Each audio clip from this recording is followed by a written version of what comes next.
you find people get treated. And there is a massive shortfall between the required ratio and what we currently have.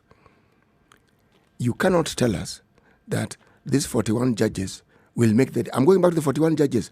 The ones who exist are clearly more than 41. So what have they been doing that is, we could say, is outstanding? I'm sure they do what they do, but of significance, how often do people go to court? The courts or judicial system is something that, as a citizen of Kenya, I actually avoid. One, we don't understand, it confuses us, but we avoid it.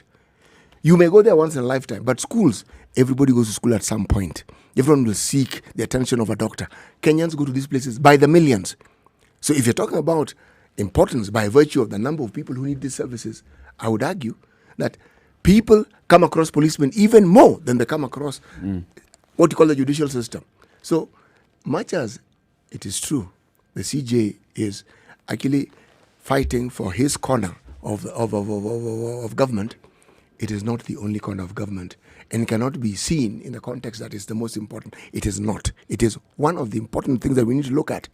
But this conflict, let's thank God it exists, because you do not want a situation where the judiciary and the executive are in tandem and are dancing together. We will be in problems. I did not expect Mr. Kihara Kariuki to say anything different. Right? He is the Attorney General. And like we've said, the Attorney General and the Solicitor General are the ones that advise the President on matters of judiciary and matters of court. So, of course, he wasn't going to say, oh, yeah, I agree with the Chief Justice, the President has failed. That would mean that he has failed. But the spotlight is on these two gentlemen, the Solicitor General and the Attorney General, and the advice that they give the President. Because be what we say, the fact of the matter is, there is a commission that is supposed to be independent that has looked and reviewed the workload of the judiciary and has determined that they want to employ more judges. That is what they're supposed to do. They have gone through the process of interviewing candidates. They have gone through the process of identifying suitable candidates and even nominating them and saying, these ones, then because of the work that we have been planning, this is what we want to do to continue improving efficiency of our court system. Come up with 41 names, give the names to the President, and then there's this whole back and forth of some of these people that you've appointed here, that you're nominating here, are not suitable. So the back and forth is not necessary. The delay in appointment of judges is not necessary. The issue of saying whether we should appoint the 41 or we should appoint the 20 who are not among the 21, I don't know how many are tainted and those that are not tainted, they should deal with that. And saying that, okay, the matter has even gone to court, it has been heard in court, the government has the power and the right to go ahead and lodge appeal. The Attorney General has not lodged an appeal yet, and now he's saying, oh, because I've not received the text of the judgment of the other. It's a whole back and forth that is completely unnecessary. It paints the head of state in bad light. It paints the Chief Justice in bad light. You know, in America, there was this issue of Obamacare, and it went to the Supreme Court. Okay. Now, in America, people don't pretend. You have Republican-leaning judges, you have Democratic-leaning judges, you have liberal judges. Okay. Now, when it went to the Supreme Court, the Chief Justice was known to be Republican-leaning. Yes. But he did something that nobody expected. He actually voted with the other side. And when asked, he said, you know, there are times you have to make a decision that looks at posterity. Because the moment let us say he had sided with the Republicans, the message that would have been sent is, the Supreme Court is controlled by the government, end of story. So meaning people will look for other ways of solving their problem, they will not take it to the Supreme Court. Now, there are times when decisions have to look at the larger picture. This gentleman, I think Howard was his name, he actually looked at the larger picture. Now, in this country, what Maraga is doing, he should continue doing. This issue, though, of directly telling the president the things he's saying, that is not the smartest way of handling these matters, in my opinion. But I am not Chief Justice, so I don't know what he goes through. I would have gone through the AG. We said this yesterday. This AG? Yes, I would have gone through this one. This one who's saying you're the one who's failed? Yes, I would go through that one. How do you suppose he has been trying to reach the president? I don't know whether the number he was given and he's using, that one would have told him stop using it. What if he has tried to use the AG? You know, and the AG, the same contempt that we hear from the AG yesterday is the same contempt that he gave him. Let me tell you. Remember, these people are contemporaries. There are people within our system, not necessarily judges or the AG, but people who are high up enough within our system who you could go through. I'm trying to say there is always someone you can go Back through. channels. There are very many channels. There always are channels you can go through. Look, I'm telling you, there's always a way. There Always. is always a way. Always. Unfortunately, when ego is thrown into the ring, then you will not have an opportunity for open conversation or discourse. There is always a way, and it can be found. If we're saying through the same, you will find that it's through the place where you would have deemed most difficult that you will be able to find a way through to have this. Someone whom conversation, both parties have can this listen to. discussion. There are Why always not? such people. They always are. Always. There's somebody who is either neutral or somebody who is ready Respected to by listen both, and yes. respected by both, who will be able to say, all right, put it on the table. What can Let's see we what do we here? can do. I think the statement by the CJ now opens up the avenues for the other people to come and say, come on, guys, I know both of you. Look, come, sit. But before that other neutral person would not have known that this thing is happening. You know the I thing mean, is, the CJ would have approached that person and the person says, I'm talking to the president. I'm waiting for the president to give me feedback. And at the same time, the CJ is under pressure. You are also, remember what we were talking about yesterday, the CJ is about to retire. He's also looking, just like the president, he's for also legacy. looking for his legacy. But What he's- did you do when you were Chief Justice? but he's also doing his job really. Yes, this is his job. He is supposed to actually ensure that the department of or the section of government that is in charge of is enabled so that it can function well. And Uhuru will also continue doing what politicians do. This is just the reality. You know, if Uhuru didn't, then he wouldn't even be human. Yeah. You tell me, look around the world and look at the leaders.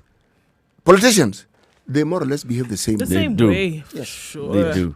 They'll always try to push for their end, Yes. right? And always, it's just like we were saying earlier, CT, it's not necessarily for public good. No, it's not. It's It's just to serve a certain interest at that particular point in time. their personal interest. Yes. And usually it's something called survival, not even legacy. Because legacy comes after survival. You have to survive first. Because if you don't survive, then your legacy will be that you didn't survive. that's what the story is. That's what the story would be. Yes. Right. Okay. Other headlines. The Waiguru impeachment happened yesterday, of course. Now the matter is heading towards the Senate.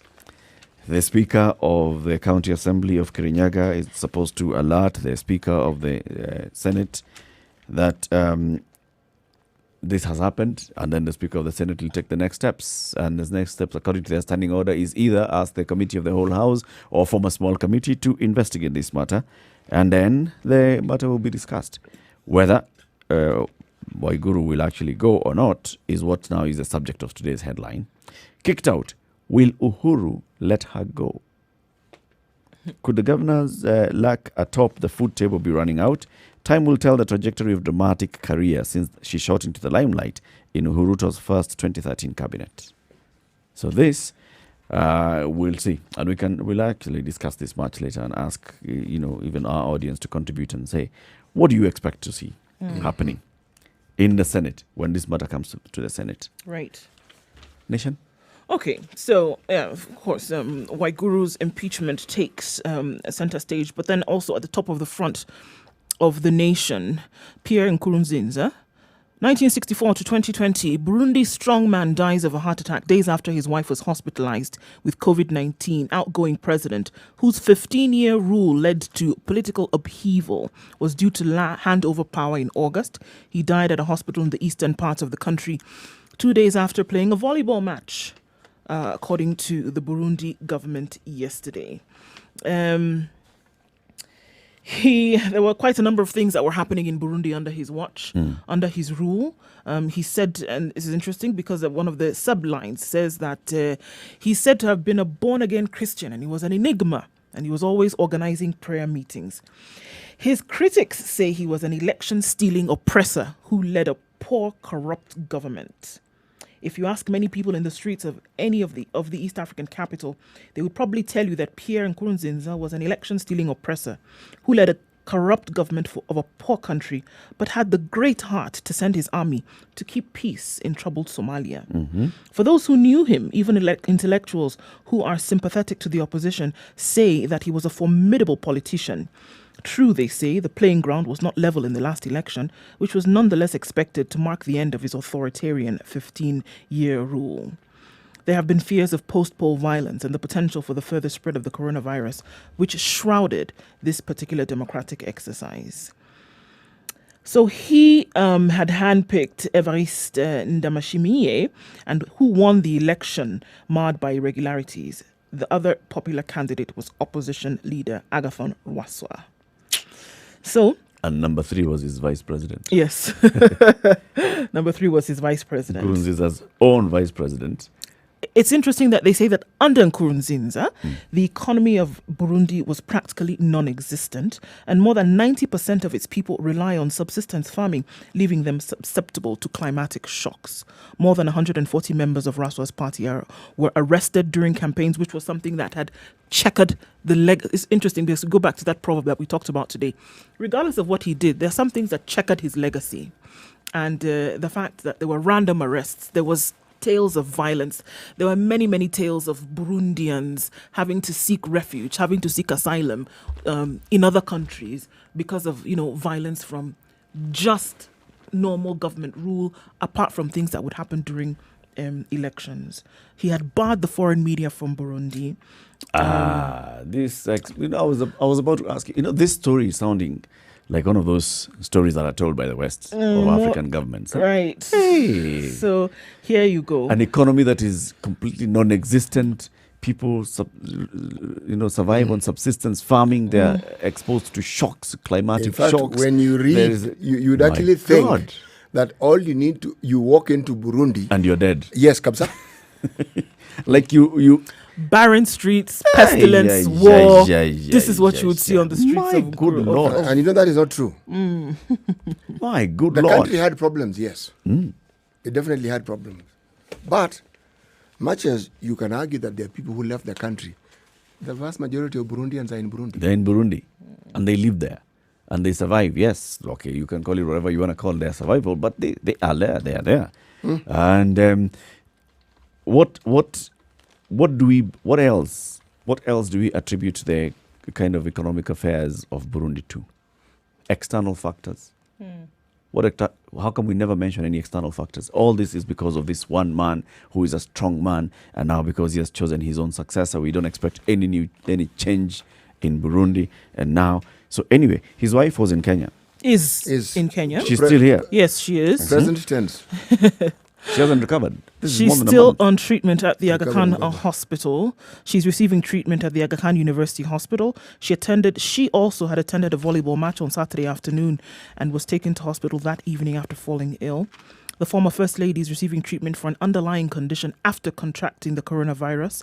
She received a message of condolence and comfort from President Kenyatta to the people of the Republic of Burundi following the demise of her husband. So, yes, she's here, and we'll see what happens after that. Okay. And I'm sure there are very many people who have gone or even onto social media saying, the president has died of COVID. Sure. There are many people who are saying that, citing his cardiovascular issues as underlying conditions that were exacerbated by contracting COVID. All right. I think it's also interesting that there are very many Burundian refugees, Burundians outside of Burundi, who went onto social media and talked about freedom now that Nkurunziza is dead. I thought that was interesting What as well. is also of interest is you will find that there are people who, conversely, also will mourn the passing. Oh, for of sure. the president. Yeah. I mean, if you want to look at just look at the neighbor of Rwanda, there were people who mourned the capture of Felicien Kabuga, whereby others who are saying that, finally justice will be served. There's some people who are saying, oh no, It's about time. Yeah. So The only thing, though, about the Burundian president, he's a bit of a throwback into what supposedly characterized African leaders. Sometimes in the previous decades. People who seem to have absolutely no regard whatsoever for the livelihood of their people. Yeah. Yes. Now, how is that one manifested? Forget this Western-style democracy, but simple basic freedoms like freedom of the press. When I hear someone like Miguna calling our President Uhuru a despot at every possible turn. I marvel and I say, other countries on this continent envious for our so-called press freedom. They envy, they say, hey, you guys. Now, what they forget is that press freedom has to be fought for. It's not handed over to you. Okay? But apart from that, even the political freedom. You see, there's something that I think people miss out on. It doesn't matter which part of the world you're in. Those who are in power want to stay in power. Oh, for sure. Yes. Remember, right now, let's talk about the state. You know what's happening? The Republicans are trying to mobilize and look at judges who are who are Republican leaning and over 70, because they are looking and saying that at the rate things are going right now, the Republican will suffer some massive losses in Congress and in Senate. So the only way you can win this thing is ensure that when things go to court, you have people who are friendly to you. Now, they still have the power to change judges. So they want to now try and bring in younger judges. Everyone who is in power wants to stay in power. It's interesting that you say that, because now, as you look between the lines now, looking at the US and talking about this, staying in power is something that is not just known to African leaders, as would have been the narrative before. The amount of filibustering that is going on in the US right now is ridiculous. Number two, you have the police force across board now. People are resigning their positions because they see the possibility of cases being brought against them because of things that they may have done in the past. And they see that as the wave is moving, the likelihood of those things being brought up into the present is very, very high. And the wave isn't abating. Oh, no, it is not. It isn't. So I think it has surpassed the Arab Spring. This one. It's gone. Here. And gone. And gone. And back to Nkurunziza anyway. Remember, he came into power after a civil war. Right? A civil war that had killed hundreds of thousands of people. This man came into power at the age of 40. He died 15 years down the road after serving for 15 years. Yes, it was supposed to be 2 terms. He reunited the country, brought everybody together. Civil war stopped. They started having, of course, when you come from a civil war, it doesn't mean that everybody is going to put down their guns and stop fighting. There's always going to be eruptions here and there.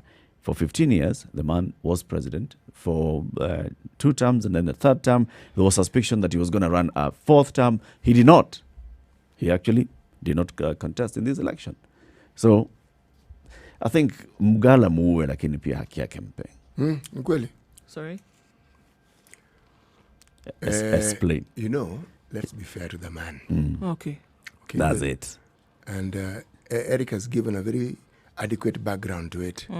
You are president after a civil war. There has been no civil war in the time you've been president.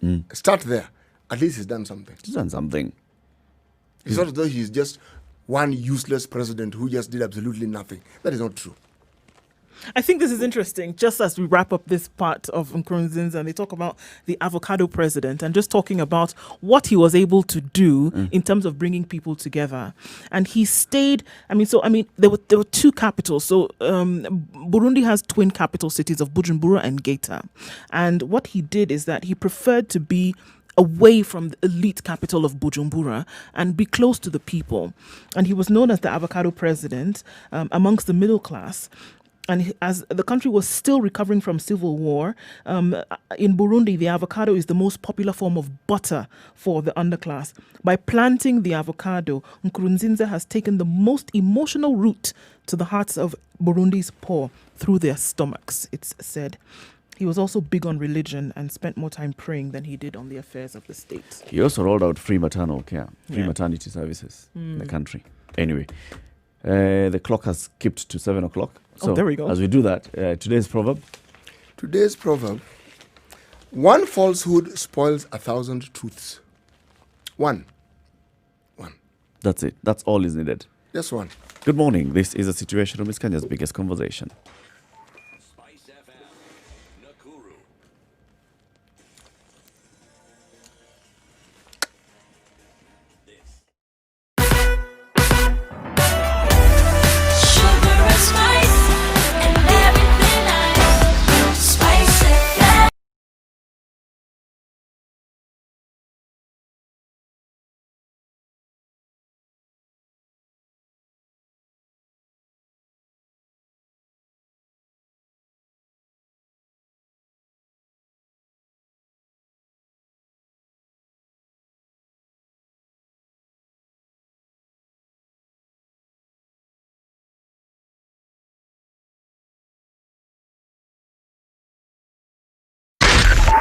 Spice FM, Nakuru.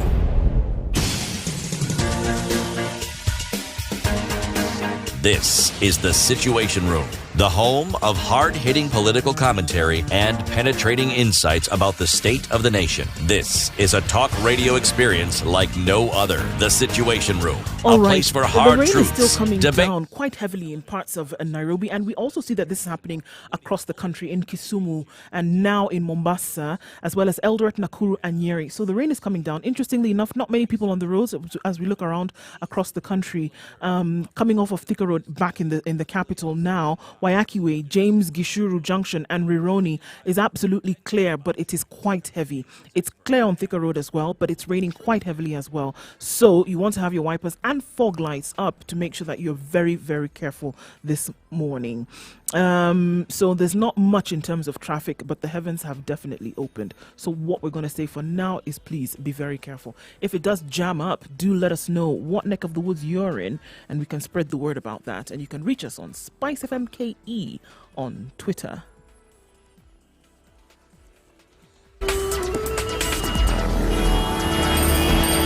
All right, 2.5 minutes to 7, and this is the Situation. The biggest conversation in the room is, of course, CT Muga Nduoko, Eric Latif. Our live stream is up, Spice FM KE on Facebook, YouTube, and Twitter, and www.spicefm.co.ke.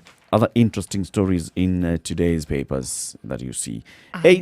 You have one? But after you. Okay, let me go with this one. Yes. 8 KMA senior officials have been held over 1 billion shillings tender fraud. Kenya Maritime Authority senior officers have been arrested over alleged 1.1 billion shilling tender fraud. Also arrested are entrepreneurs linked to the tender. The Director of Public Prosecutions, Nuruddin Haji, gave a green light for their prosecution, saying he's satisfied with investigations by the EACC into the tender to construct a building in Baraki, Mombasa County during the 2016-2017 financial year. Those to be interrogated are former Acting Director General Cosmos Cherop, Head of Procurement, Edwin Mongare Momanyi, and Tender Evaluation Committee members. According to the EACC, those being sought are there's a KMA, Kisumu Branch Manager, Internal Audit Officer, Francis Okello, Internal ICT Officer. The issues here is that of 1.1 billion shillings construction of a building. Money disappeared. 1.1 B. Go on. Not too much. Well, just a billion. Only. Yeah, just compare. I mean, if you want to compare, it's not It's too just much. a billion. And it's a building. So, I mean. Anyway, what was your interesting story? All right, so don't label donations according to the same EACC is what we are being told here.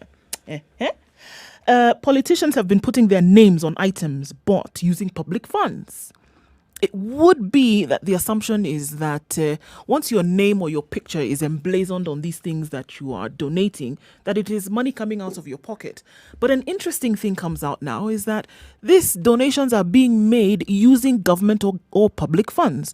So why should your name or picture be on a water tank or on sanitizer bottles or on other School, things? classroom, a dormitory. Things like that.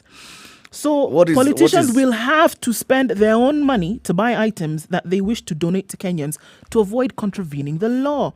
A letter from the Ethics and Anti-Corruption Commission boss, Twalib Mbarak, addressed to the Council of Governors Chief Executive, warns county chiefs against branding items bought using public funds with their names or portraits.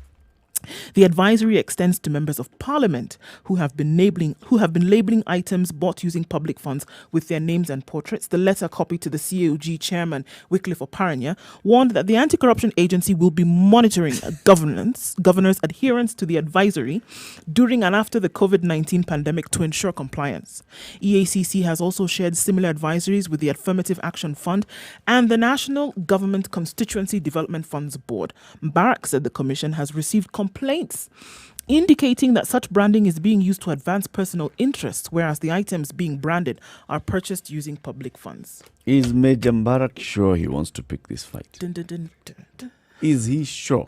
Well, it's a matter that has actually come up in conversations all the time. You go anywhere, you'll find this gate was constructed by CDF and Honorable so and so as the MP. The name will be there. Sometimes the picture will be there, and they're talking about a gate in a school, or a gate at a hospital, or a classroom, a new classroom that has been done, a new block of classrooms, or a shelter for motorbikes, or a shelter. Actually, those ones, Right. the border sheds, you know.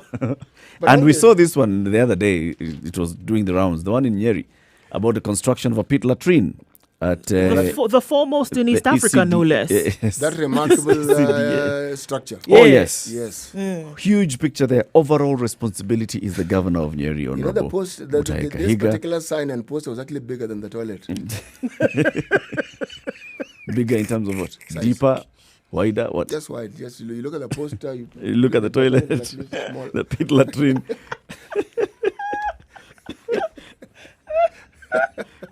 This is a matter, I think it's okay for the EACC to raise these issues, but really, it goes to the community, I think.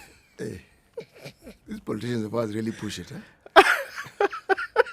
You will find, in fact, that thing of the border sheds, now everywhere you'll find a border shed and it's written there. Honorable so-and-so, Honorable donated so-and-so. by- Or Honorable Mtarajiwa, meaning Yes, somebody yes, who is yes, yes, yes, anticipating. yes. Okay?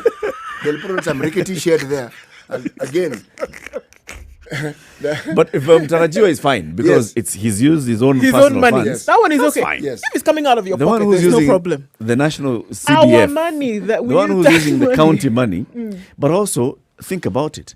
If CDF is doing is doing something, why don't you want to see CDF? Why don't you want to see? Those signs they showing. said portraits, really. No. CDF is fine. I don't think there's a problem No. with that one. This one Actually, is that it is good so that you know That it isn't your money is Samarambe. It working. is your money that is working. Your money that's exactly. working. It's your That money I that's think working. is- That The is problem that one comes is in fine. when you start now putting in Honorable C.T. Muga, With your picture. The pictures where so they that you may also capture- remember. You know, in case you don't know your MP, I beg you, Joe. this is the man. Okay. All right. If And he is the you patron of really, the if city. You Yeah. think that's the reason why they're putting the picture there? So that people can remember who donated it. But let's also look at it from the other side, guys. We are the same people who keep complaining, mtu hata hajafanya kitu. Sasa, The pressure that we put on MPs is, mtu amefanya nini tangu ingie. by the time When you you were see his stepping onto picture and that then you platform, see this new block was done by this particular MP, you will stop asking, using mtu amefanya nini. government public Of course, funding. even when you're asking, mtu It amefanya is nini, your is- job. It's is- not about you. It's about you performing an act of service with public funds. That It's is not true. about you as an individual. That is 100% Why do you need to true. put your picture there for us to remind? You're to remember responding that it is to you people. Who did it? You're responding If to people's you queries. removed money from People your are the pocket ones and you who want ask. to put your picture on 1,000 bottles of sanitizer and you used your money, no problem. Go ahead and do that. But then you've used you've used public funds to promote a personal agenda. It is not Twalib, that. I Ndo. agree. By the way, let's not look at it at that, But that's how it's being looked at. 100%. That's how it's being looked at. Let's also look at it from the other side. That we know people keep asking, this man, we elected this man, this woman, we elected them into parliament. What have they done? Is it the picture that is going to now convince you that they've done something? Yes, No, I beg. it's part of communication. Oh, please. It's part of communication. no. So when you say that this CDF, which I am a patron of as So the you MP, say, actually, I has actually remember, sat and done this there was a board. bottle of sanitizer with somebody's face on it. So now I remember that they've actually done something for the Yes. county. Get out of here, Eric. Please. That's not what's going to convince somebody that you've actually done your job. What is? You will see the fruits. By their fruits, you They will know don't them. see You will fruits. These people, So they're not working. they keep voting you So we out. go back to it. They're not After working. all the You work go that back you've to done, it. you That's see what an see. MP Is it saying, picture? I did. Wanyere Kihoro sat here and said, I've done. It's The not people picture did that's not going to even convi- consider. You heard what CT said. The sign, the one that was leading you to the loo, was bigger than the actual work that was being done. Is it picture that's going to remind somebody that you were working? You will remember I beg. that Eric Mwangi, the local MCA for this area, built. I will latrine remember. for the I will children. remember that there was a shambolic shed that was put together in the name of a toilet and was getting people to think that he actually did a job. I will not remember that You there was something sitting in Nairobi fantastic that consider he it did. symbolic. Ask the people there who are using it. The best in East Africa. Are they considering You know it symbolic? something? The truth of the matter is, you don't need a picture for people to remember what you did. True. You don't. They will know. They will know that you've done some work. It's not your picture that's going to convince people or remember or remind people that you did something. You don't need it. Go to Makweni.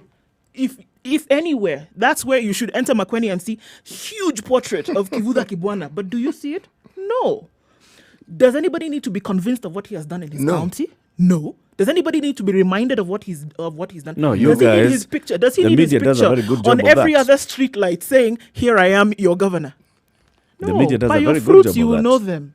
The media does a very good job of that. I mean, he brought in the president to come and open that hospital. What do you think that was? One of the things that liberalization did, it opened up this media space. And one of the things that happened in the opening media space, very many vernacular radio stations sprang up all over the country. Okay? Central Province was not left out of this development. If indeed what you want to do is to communicate the things you have done, you start off by saying what you are going to do. And you go and say, but there's something, it's basic politics. Basic. I promise you this, here it is. It will be on vernacular. If you have a switched on communication team, it'll go on to the national. And also, there are always stringers and all sorts of reporters, even in those places. If you want it known, you will have it known. Yeah, because through the communication, what do they say? First of all, you tell them what you want to tell them and what you're going to do. Then you tell them, and then you tell them what you told them. So announce. It's not about posting your picture everywhere for them to Announce see. the And there are project many and ways. say, the project coming up is the proposed. That means I'm announcing what I want to do. Proposed pit latrine at Kahara ECDE Center. With all the flowery that is language. announcing this is what I want to do. And then you even put the deadline there. The deadline for this project is the 15th of June, 2020. Clear. And everybody can now see that thing is actually done ahead of time. Everybody can now see and now compare to the flowery language that you used to Not describe only it. can they see, And we will can even see have a function Yes. on that day to come and cut the some ribbon. ribbon cutting, and you will see it has 4 walls, just for starters. And that you can touch all 4 4 walls at the same when time. you're inside, yes. All this is So communication. you're secure. Then There's even going to be a demonstration. Remember the former governor of Nakuru did a demonstration when he launched toilets. Did you hear what the DG Took of Nyeri pictures next to the toilet that he had just DG launched. of Nyeri disassociated herself from that nonsense Because she's not the one who did it. because she The could ones see that that she it has was done- shambolic in nature. It was clear. Anybody can see that. Look, don't put your picture there. You're joking with people's mentality. Don't do it. It's ridiculous. Stop it. In fact, they should stop it. Stop it. Next story, I beg. They should stop it. ESCC They has know picked why a they're fight. doing it. ESCC has just picked a fight for absolutely. No, this fight- We fight know what you look like. They We can't know what even you look win. like. If we want your By the picture, way, we'll Eric, Google and Eric, find Eric, you. ESCC warning this this. What is particular fight ESCC has going to nothing do? to do with the pictures. Yeah, of It has course to not. do with what else people are going to do. So nip it in the bud. Because Before people start getting... Before people start doing some other before rubbish they start here. becoming creative. Just nip it in the People bud. will start naming roads after themselves. People will start doing all sorts of other nonsense using public funds. And then people will go even further. And where did it start? With a simple Nip picture. it in the bud. Stop it now. I agree. We should be very careful. So it's like, for instance, the school that I'm chairman of the board of. yes, So they should make a picture at the gate. Yes, no. of course. And next to, you know Let me how tell you something. in every public institution, the picture of the president, then yours is next to it. CT, if you If actually, not, they won't remember if that you you're the put up a COB. dormitory in that school, right? One side of the wall. Charles be a Muga portrait. Girls Dormitory 1A. It's even named And your after you. dormitory Then will your be named picture after- is of there. course. Legacy. If it's a Catholic school, they have Mother Mary, then Charles Muga. In So that we can I will be remember on it's you. I might be on my way to sainthood. I'm telling you. If not, how will we remember you? You know something? People remember. Kai. People remember. People remember. Generations need to be reminded. Why is this thing It's not called? your picture that will remind They'll them. Why forget is this that thing picture, called but they'll the- remember the deed. Why is it called the Charles Muga Dormitory? There was a board chairman here. He did a lot of work. This one, in fact, he's the one who organized for this And dormitory. his home is over there. And his home is over there. If you want to see if it's your money that you're moving from your pocket, if Go you want ahead. to paste your picture everywhere, do it. Paste In it. fact, one bottle like this, paste in front, paste behind, paste under if you want. Shebi, it's your money you used, no problem. But then public funds, and you want to start pasting it everywhere, it's not your money. That is the job that you're supposed to be doing anyway. We don't need to be reminded of who you are. It's what you do. There's a case here that was in court. Bribe giver and bribe taker in church. Jailed. An attempt by a faction of a church to bribe a judge to rule in its favor in a dispute with its rival has landed the giver and the taker in jail. The Nairobi Anti-Corruption Court Chief Magistrate Leticia Wachira ruled that both the giver, John Wainaina, who was the litigant, and the taker, Adeline Shitawa, who was a court clerk, were guilty of committing a crime and sentenced them to jail for 2 years each or a fine of 800,000 shillings. Good grief. Both the giver and the taker. But I am not sure why we are only dealing with a clerk. Was the clerk going to take this and not taking it? In their unprecedented decision to punish both the giver and the taker, Wachira ruled that no one should be spared in the fight against corruption, and that the conviction should serve as an example. Wainaina was found guilty of 2 counts of conspiracy to commit the offence of corruption and giving a bribe of 50,000 shillings. Shitava, who is the court clerk, faced the same charge of conspiracy to commit the offence by receiving 50,000 shillings from Wainaina. The case was as a result of a leadership dispute between members of the African Independent Pentecostal Church of Kenya, AIPCA Bahati, Nairobi, which was being handled by Lady Justice Roslyn Aburili. Now, something that comes to mind, okay? Is this the same church where in a time gone by they used to settle their disputes with machetes? Or is this another one? The IPCA in Bahati? No, just the IPCA, this particular church. You know, but leadership wrangles. Man, their leaders wear some really beautiful flowing robes. Deep purple, bright orange.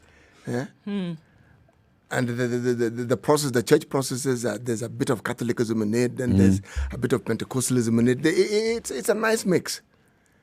You know, this has come out in the open, and it's an issue because somebody was honest enough to probably point and say, this is what's happening here. But the truth of the matter is, what you call the secular ways of doing things, this is omnious. This is what's the issue, in my opinion. The secular way of doing things has found its way into the church. Into church. Yes. Had it left? It has grown. Because usually, church matters should actually be settled by other church people. Because they really are church matters. But when you make them a secular issue, then essentially what you're saying is that this is a religious secular organization. Because the rules by which religious organizations run are not the same, not quite the same as the rules by which you run secular organizations. No.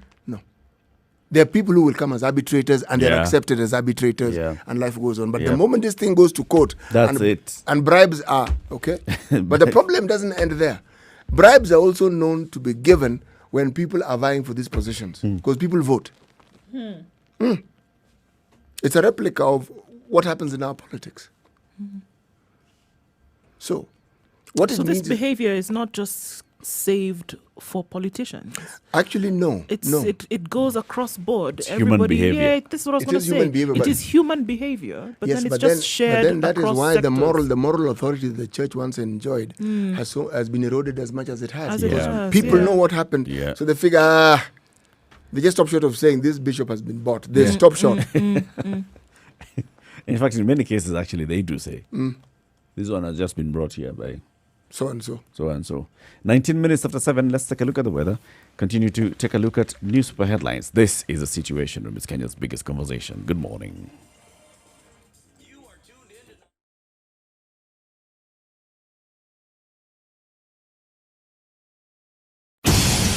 All right, let's take a look in Nairobi. The showers are still coming down at 15 degrees. We'll see highs of 21 today, but it's likely to be a wet day all through well into tomorrow morning. Light rain showers still occurring in Nyeri at 14 degrees, highs of 21 and lows of 13. It's cloudy in Nakuru, on and off rains this morning. It will end in thunderstorms with highs of 21. Eldoret is mostly cloudy at 14 degrees, but that will change soon with the heavens opening up to highs of 19 and lows of 11 and thunderstorms forecasted for the afternoon. Light rain showers occurring in Kisumu at 20 degrees. Thunderstorms expected with highs of 24, and lows of 18. Kakamega also experiencing rain this morning at 17 degrees, getting well into thunderstorms with highs of 23. Partly cloudy conditions in Malindi at 26. We'll see highs of 29. The rain has stopped currently in Mombasa, 25 degrees and partly cloudy, highs of 28. In Kampala at 19 degrees is mostly cloudy. Thunderstorms will come later with highs of 24.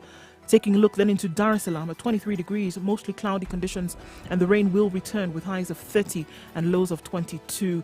5 degrees and clear skies in Johannesburg. We'll see highs of 17 and lows of 5 today. And finally, for now in Lagos at 26 degrees, clear skies with highs of 31 and lows of 23.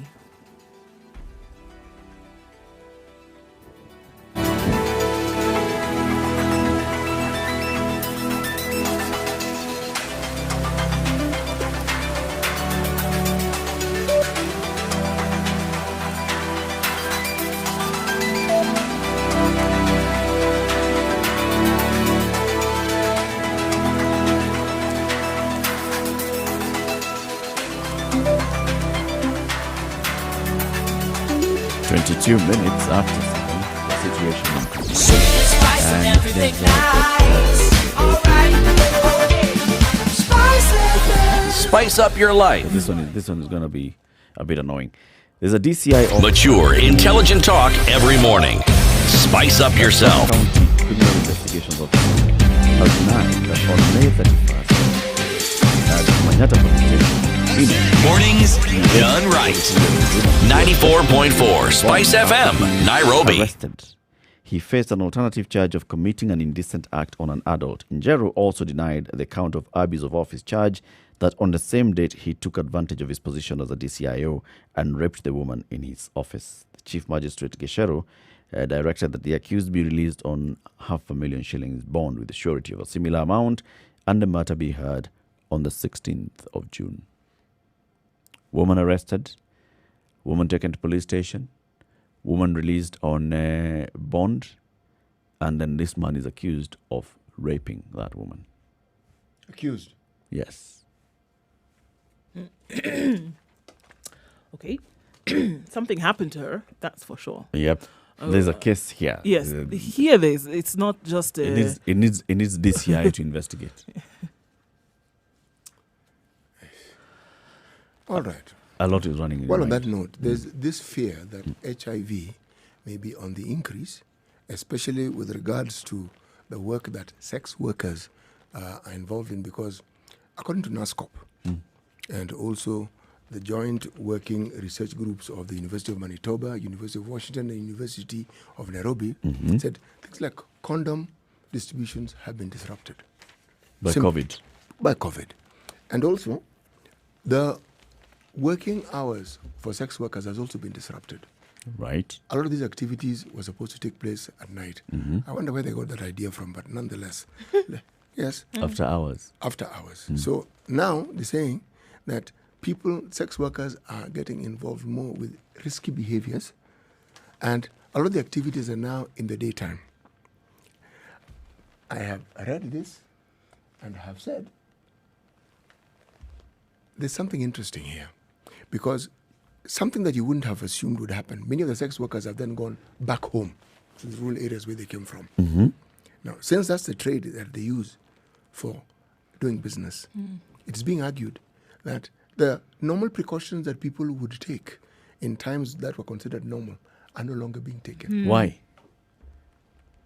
Remember, these are the research wings of these institutions. Yeah.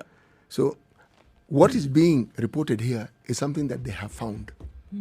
But they're saying there's a possibility. It's not as though they have found that the incidences of HIV are increasing. He said there is a likelihood that it could actually increase because of this. Because of this. Yes. Because of what we are seeing. Yes. So sex workers, first of all, are now working during the day. They're working during the day. People are seeking their services during the day. Yes. But of significance, it is being reported that their earnings have reduced by 75%. So what this means is that behaviors that ordinarily they wouldn't get involved in, they have to find creative ways of earning a living. They're taking more risks. So this leads to more exposure. Yes.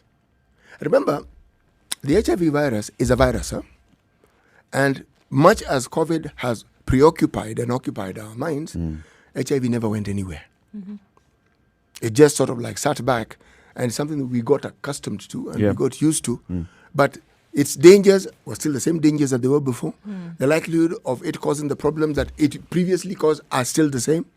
And now with COVID, as COVID is showing the underbelly of things that we never thought we'd see, again, HIV has not been left out of that equation. No. It hasn't. Unfortunately. I think we're going to see a lot of worse off situations of other diseases, for example, or of other things as a result of COVID. We'll see that there will be a worsening on some of those levels. Like HIV now, we see that things would have taken a different trajectory because of the fact that things were not as normal. You'll see that would change in terms of where people get their care, in terms of things that people would not ordinarily use for protection. You'll see that those others now will take a hit because of COVID, and things wouldn't be as normal, even if they had overtaken COVID in terms of attention. And also remember that there are many sex workers who were HIV positive. Yep. So now, because of all these restrictions that we speak of, one, if you have difficulties accessing healthcare, the condition that you already have, what it does then, remember, this now becomes a pre-existing condition. Yeah. So it puts you at a greater risk of even contracting COVID. Yes. But at the same time, the restrictions of movement and interactions, don't you think they'd also have an impact in terms of reducing, that's why we are seeing a 75% drop in earnings by sex workers. Yes. It also means that in terms of the people who are seeking the services of sex workers has reduced dramatically. Yes, it isn't one of those services where credit is encouraged. No? No. And also now, because of the curfew, so there's no movement at night. There's limited movement. There's limited number of hours that people are interacting. It also means that people who would ordinarily be going to a sex worker for services are not going. Yes, and also remember, we also have this interesting situation where incomes have also reduced. Yes. Yes. So So disposable people don't income have is disposable also, income for these extracurricular activities. Yes. Yeah. Yes. Though this may be referred to as essential services. Essential services in Yes, some for cases, I do in understand. some cases and for some people. But it's also affected. Oh, it's very, very much affected. You know, there's something that Ndu and I were talking about just in passing. If you want to understand COVID, in my opinion, look at the US. If people hadn't been cooped up, if people hadn't been baying and asking to sort of like be set free and to be given opportunity to walk about and go to parks, this Floyd issue would have come and gone. Yes. It would have been another case. And another case. But because people were already under pressure, this one, the lid just went boop. So- And the thing is, it has continued. You actually have a revolution. Not in the making, you have a revolution. Ongoing. The societal norms that have been upheld for God knows how long are being changed. Ndu was talking about police chiefs and policemen or law enforcers right across the US. People are resigning. Because some of them know that there are things they've done that if put under the scrutiny of what is going on now, they will probably be prosecuted. So you resign. If that isn't a revolution, Get I out don't ahead know of what time. it is. Oh, absolutely. Yes. Tell your story before somebody else gets to tell it for you is basically what they're doing now. And I think that, again, we talk Are we about the gonna see a opportunities that have systemic presented. change? I think we are. If you have This conversation, one- look, this one Change there in has- the system. oh There has to be a yes, change. look, if you have has to be things a that are already being done, for example, defunding police forces, who would have ever thought that in current present day that a revolution that is hinged on something like racism would bring that about? This is a change in the system. You have things that have been in the United States for hundreds of years. Who would have thought that you would see police chiefs and policemen resigning from their duties because they did not want to be implicated in things where they have had a hand? Because they don't want to be found guilty, they don't want to be prosecuted. You would have never seen that before. You would have never seen. Does resigning You would have really never seen bar them people. from facing prosecution? I don't think At it any does, but point. that's a statement unto itself. By the time you're doing that, look, if they're going to go after it, they're going to find you culpable. If they're going to go after it and place all the scrutiny they need to place on it, they will find you. That's what I'm asking, actually. Right? When I'm asking about systemic change, are we likely to see out of this those prosecutions and prosecutions leading to convictions and convictions leading to jailing? Because in the past we've seen this kind of I think those are. We've I would seen- answer it just Yeah. unequivocally yes. Yes. Yes. and that will change the system. Yes. That in going forward, you'll Yes. see a reduction in the number of Yes. of blacks who are actually, The system opening up for this blacks. affirmative action. Look, I'm going to give you an example of what has happened in Germany. Germany has actually set in place an anti-discriminatory law. It's in place. It's a 32-letter word. I'm not even going to try and pronounce it, but I've broken it up into, I'm going to pronounce it the way an African would, okay? There is the word Landes. It's one word, 32 letters. Okay, Landes, anti-disc, Rimni, ERUNGS. I'm not going to try and pronounce it. And then GSESETZ, abbreviation LADG. It is a law that enables people to have access to the legal system so that it can prevent any discriminatory action, meaning it is now easier for someone to report it. It is now easier for action to be taken against someone who has actually demonstrated what? Discrimination. Now, this is in Germany. That's in Germany. Believe me. Are we likely to see this in America? Yes. This America. I'm trying to tell you, it will. If people are demonstrated for 3 days and then gone back home, I would say tell you back to Factory setting. Yes. But this one, It's not going to leave things the way they were. this is something completely new, unheard of, and thought of. Just look at what you have in what's happening in corporate America. Corporate companies are standing up and being very public about what they've previously been very quiet about, and talking about representation on their boards, talking about representation in senior leadership, talking about making certain things available, even now for the black community. You would have never heard it before. I'll give you an example. Chevrolet is as white as a company can ever be. If you want to look at leadership, whiter than white. But they made a statement the other day and they said, actually, you know what? An opportunity has been presented for us to see actually that we have been making some mistakes in the past. It would have never happened. Okay. Tokenism? You think they're doing it just for the sake that the protests are going on? These are lasting decisions that they're making. It's about time. Those lasting decisions by individuals and organizations, it's fine. The system. If we don't make changes to the system, by the way, we get back to those days when Martin Luther was leading that entire demonstration and protest and march, the great marches of the 60s and the 70s, and then we reset. That's my fear. I'm hoping that we can see something completely tangible that changes the system itself. Not statements by boards, not companies saying that we shall do this and the other, not government saying this and the other, but actually things happening that will change things. Let's take a look at traffic. These protests are going to set things in motion. Actually, I want to give Eric. Eric is actually right in raising the issues he's raising, but I want to take him back to our own country and look at the repealing of a certain section. Just pause. Let's look at traffic, and then we look at that in that context. 26 minutes to 8. This is a situation room. It's Kenya's biggest conversation.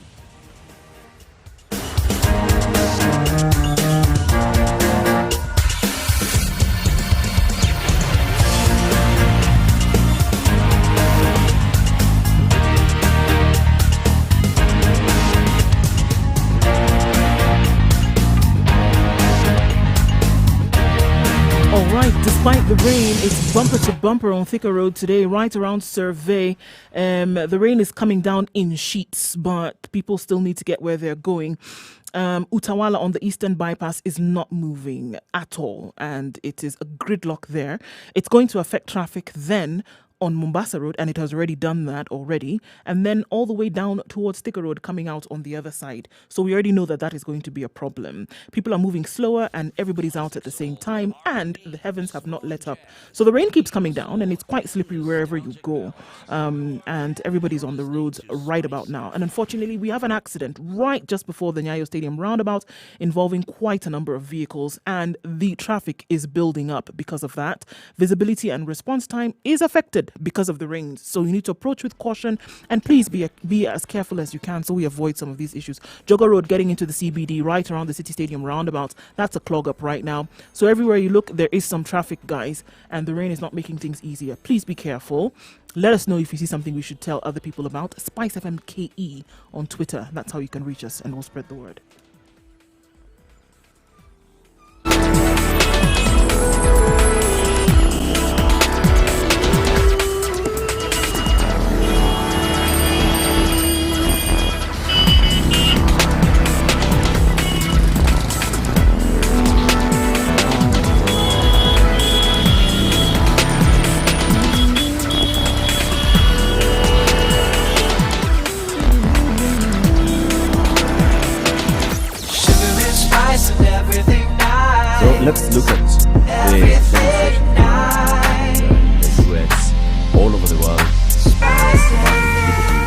spice up your life. Equal justice, equity, not just equality, right? Mature, intelligent talk every morning. Spice up yourself. When that was there's drama that Mornings done right. 94.4 Spice FM, Nairobi. repeat the activities of the day, I never lose an opportunity to repeat it. It was a Kanu meeting, and people were given an opportunity to speak. And literally one speaker after another, extolled the virtues of the president and said all manner of flattering things, but they ended up by saying nonsense. With such leadership, we don't need to repeal this section. We do not need multipartyism. And there is no single leader who suggested that we should repeal that section. When the president, the former president, Daniel Arap Moi, stood up, he stood up and said, actually, folks, having given this thing, of course, I'm paraphrasing, sufficient thought, I think the thing that we need to do here actually is let's allow in multipartyism. Yeah. There was a 2-second hiatus, absolute pin drop silence, and then there was a thunderous applause. I watched this thing on TV, and I realized that I was witnessing something very momentous and very instructive, that I need to watch it. The same people stood up and clapped. So what were we seeing? Were we seeing people who were genuinely happy that multipartyism had been ushered in? Or are they seeing people who are just continuing sucking up and trying to prove to the president that they supported him 100%? At some level, it doesn't really matter what they were doing. But it taught me one thing, that politics has a way of changing the face of the country in ways that you can't imagine. Where am I going with this? No one would have known that that repealing of the Section 2A would have brought about the freedoms we enjoy now. It couldn't have been foreseen. I mean, even those who are very positive about it, they cannot tell you that they understood and foresaw that what we now see in Kenya is what was going to happen. Yeah. But it started off with the repealing. You're asking your question. If already people who are in positions of lawmaking are saying, we are going to do this, you have local councils already saying, we have passed a motion to defund the police. We have passed a motion to disband. You don't need 10 changes. You don't need a nationwide change at once. It's in bits. It's in Minneapolis that the issue began. It began in one place, one. Now it's all over the world. The only place in the world where you don't have people demonstrate is Antarctica. Only. Maybe it's because of the weather. But it's the only place. But everywhere else on the planet, who would have foreseen it? The planet. Over 500... So it's a beginning of a new, it's like, we can call it like the fourth revolution or something. Yes. Of the fight for equity in America, for racial justice in America. Yes. Because this thing is deep rooted. It is deep rooted, and what basically I think what's running through my mind is we have seen. In fact, the Reverend Al Sharpton the other day when he was speaking, he kept mentioning the instances where, in the recent past, currently, that you have your knee on our necks. You have your knee of our necks today. We cannot do this and the other because you've got your knee on our neck.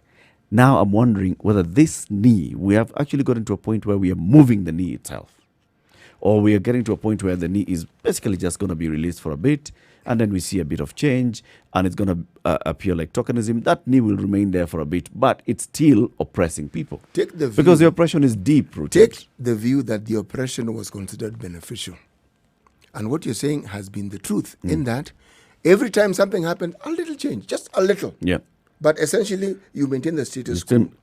It's because it has been seen as beneficial. If it is seen that the status quo will not be beneficial, and right now it's being seen as not beneficial, there'll be change. Because this isn't your garden variety demonstration for a day or two, then people go back to their business. No. This thing is not ending. If anything, it's gaining momentum. So anyone who has maintained the status quo will look and say, what really is in my interest here? Change. Well, we must also Change realize one or that two things to get people back home. No, just change. no, not to get them back home, but change. Change. Because you know what, where it has reached now, the fever pitch levels that it has reached to now, this is not a matter of we're going to be in the streets for 3 days and we'll get tired and go home, right? This is a resolve that has been taken across the country and it has spilled over to the world, right? You have protests happening around the world, Yeah. Really? not just in the continental United States. Yeah. And the thing about this knee on the neck is something that was institutionalized from the very beginning, from after slavery when it was abolished. And then they realized, hold on, these people that we've enslaved for a long period of time actually are quite talented folk. Right? So whatever sector that you want, and this is the same Al Sharpton talked about this, that you want to look at individuals who we had kept shackled literally And for so we many had years. sat on. Been sat on, We've got to but maintain this. actually realizing that, you know what, they are in a very good position because of what they know and what they can do and what they're talented in to take over from us. So what are we going to do from the very beginning? Institutionalize it to the point that we make sure that they're kept still shackled, even if they are free, quote unquote. So what did they do? They made sure that they couldn't get access to capital. They made sure that the plum jobs were not theirs. They made sure that they would put them in a situation where they were so desperate that it seemed that one of the outlets then was to commit crime. And so what did they do? They opened up the penitentiary system so that they would then be put into prison. Do you see?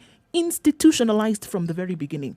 Now, these protests essentially are trying to make sure that those institutionalized issues from time immemorial are starting to loosen. That's what they're at. It's not about giving us a job today in white corporate it's America. true. It's about changing it from the C news. It's true. I hear you and I completely agree. And I'll take you back to the days of Martin Luther King and Malcolm X. And those days, they were discussing the same issues we are discussing. Yes, that's what. Look, Actually, they were. yes, 40 But- plus years But ago. the thing, right? and even then, there were white folk who were supporting them, but Yes. not like now. not like now. and they gained. It's not that they gained nothing. They gained something, but that gain that was made then, and even afterwards, there has been some incremental gain. But that incremental gain, the system is still in place. If that system is not broken down, my friend, And I'm telling you that what is happening now is That an system is breaking. indication of the I do system not breaking. think the I'm system telling you is it is. breaking. It is historic what's happening now. It has never happened. It has never happened that you have protests of this nature for this period of time. Eric, in Never. Germany, for the longest time, no one will say it, but the Turks who have been there from the time of Reconstruction after World War II, it was near impossible to get citizenship. Part of the reason why the Germans saw these are Muslims predominantly, and they don't put a restriction on the number of children they have. Looked at the population and figured if these guys actually have the same rights and can vote, we are going to have a problem on our hands here. So you would have the rights to live in the country, but the But same rights you'll never you be. would. Oh no, You but will never have the same rights. you won't have the same rights. Now, why are Germany jumping on this thing quickly? Because they have situations that people can point at and say, but why are you guys Even marching why are and- you why protesting? guys You marching and you also guys have the similar problems. did this So to us. Jump quickly. Get ahead of the queue and say, as we're setting this law. yeah, we are coming up with a law. We are doing this. You and can't the do other, this. we You shall can't do, and address. believe me, other countries will look and realize this is the way to go. There are changes that anyone who has a modicum of wisdom and is in leadership will understand. Man, if I don't change, this thing is going to overtake me and overwhelm me, and I'll be consigned to the back room of history completely. There will be changes. Yes. There will be changes. Will those changes shake the system? Ask yourself the people who did not follow President Moi's example and allow multipartyism on this continent Where they are now. and where they went and where their countries went. That move ushered in very many things in this country. And then President Moi also stepped down and said, you know something, folks? We said 2 terms. After we are done this, my 2 terms are up. I'm gone. And I'm that's gone. it. I'm gone. Yes. A precedent had been set. But it started with the repealing of Section 2A. This is the point I'm trying to make.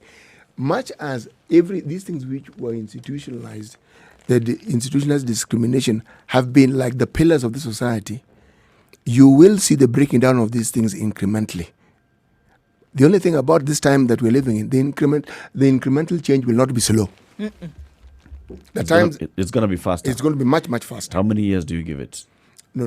I don't think it's something you can my put- you can capacity put for prophecy time. Has not reached there. doesn't go that far. The druid status has not reached No. that level. Give me time, Eric. Surely. Because what I'm trying to I'll say get is that there. not this generation. These guys. Oh, are no, testing, this they will not generation. see- No. This They is will talking. not This, see the oh, change. Eric, Oh, for this Eric, I generation. think you will see things a lot This sooner than you generation. than you're This expecting. I think This it will be generation. sooner. I can't tell you it will be 3.5 years, but I think it will be sooner than you're expecting. I don't think it's the grandchildren. I don't think it's the grandchildren It of is the the- protesters that It will is the see grandchildren. change. No. If they're lucky. Eric, do you know what this? A this 7:45. Let's take this break.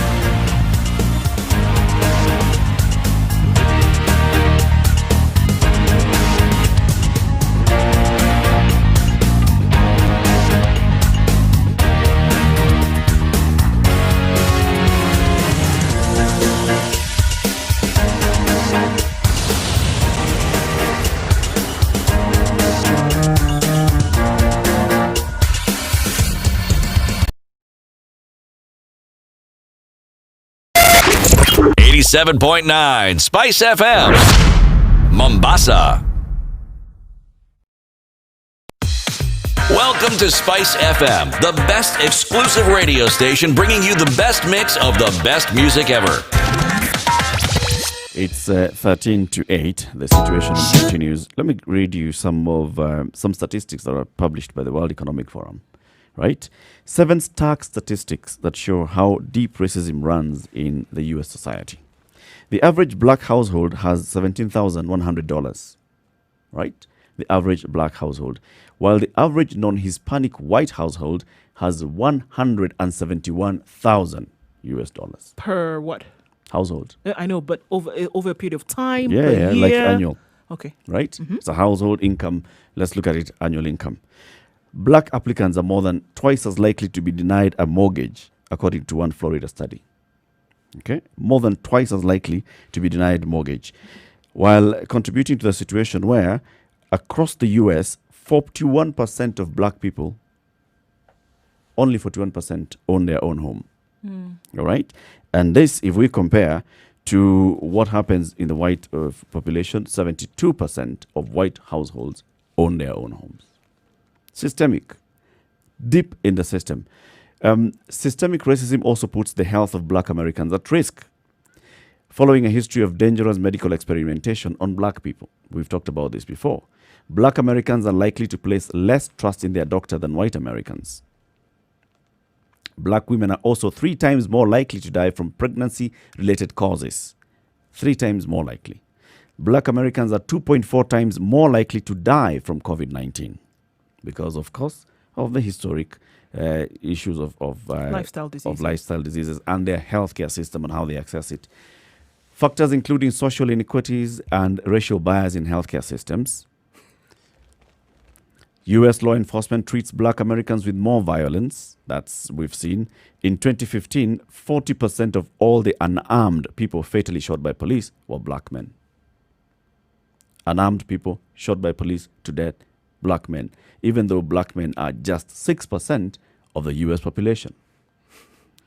And then it says, since 2015, 13% of all the black people fatally shot by police were not armed. Since 2015, compared with only 7% of white people. Double. Protests against racial injustice are taking place across the cities in the US, and it's just looking back at all these things. When you had the Rodney King protest in LA, what was that? 30 years ago.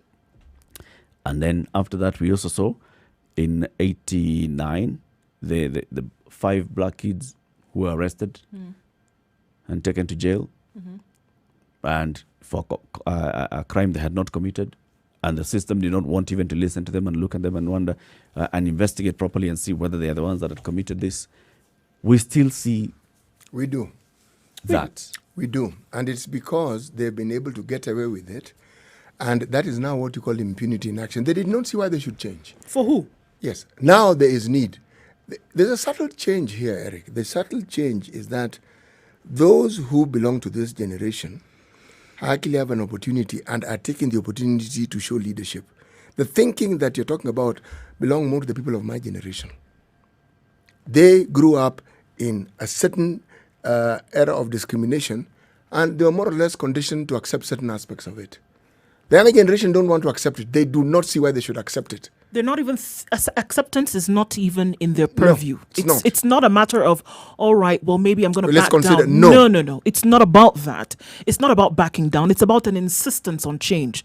Now, if you want to look at some, and I like that, because if you want to look at the subtle changes that are actually taking place, and they'll say, you can see that, because they'll say, all right, these are small wins, we'll take them. The historic action would have been, okay, there's a win, we'll take it, and then we'll all go home.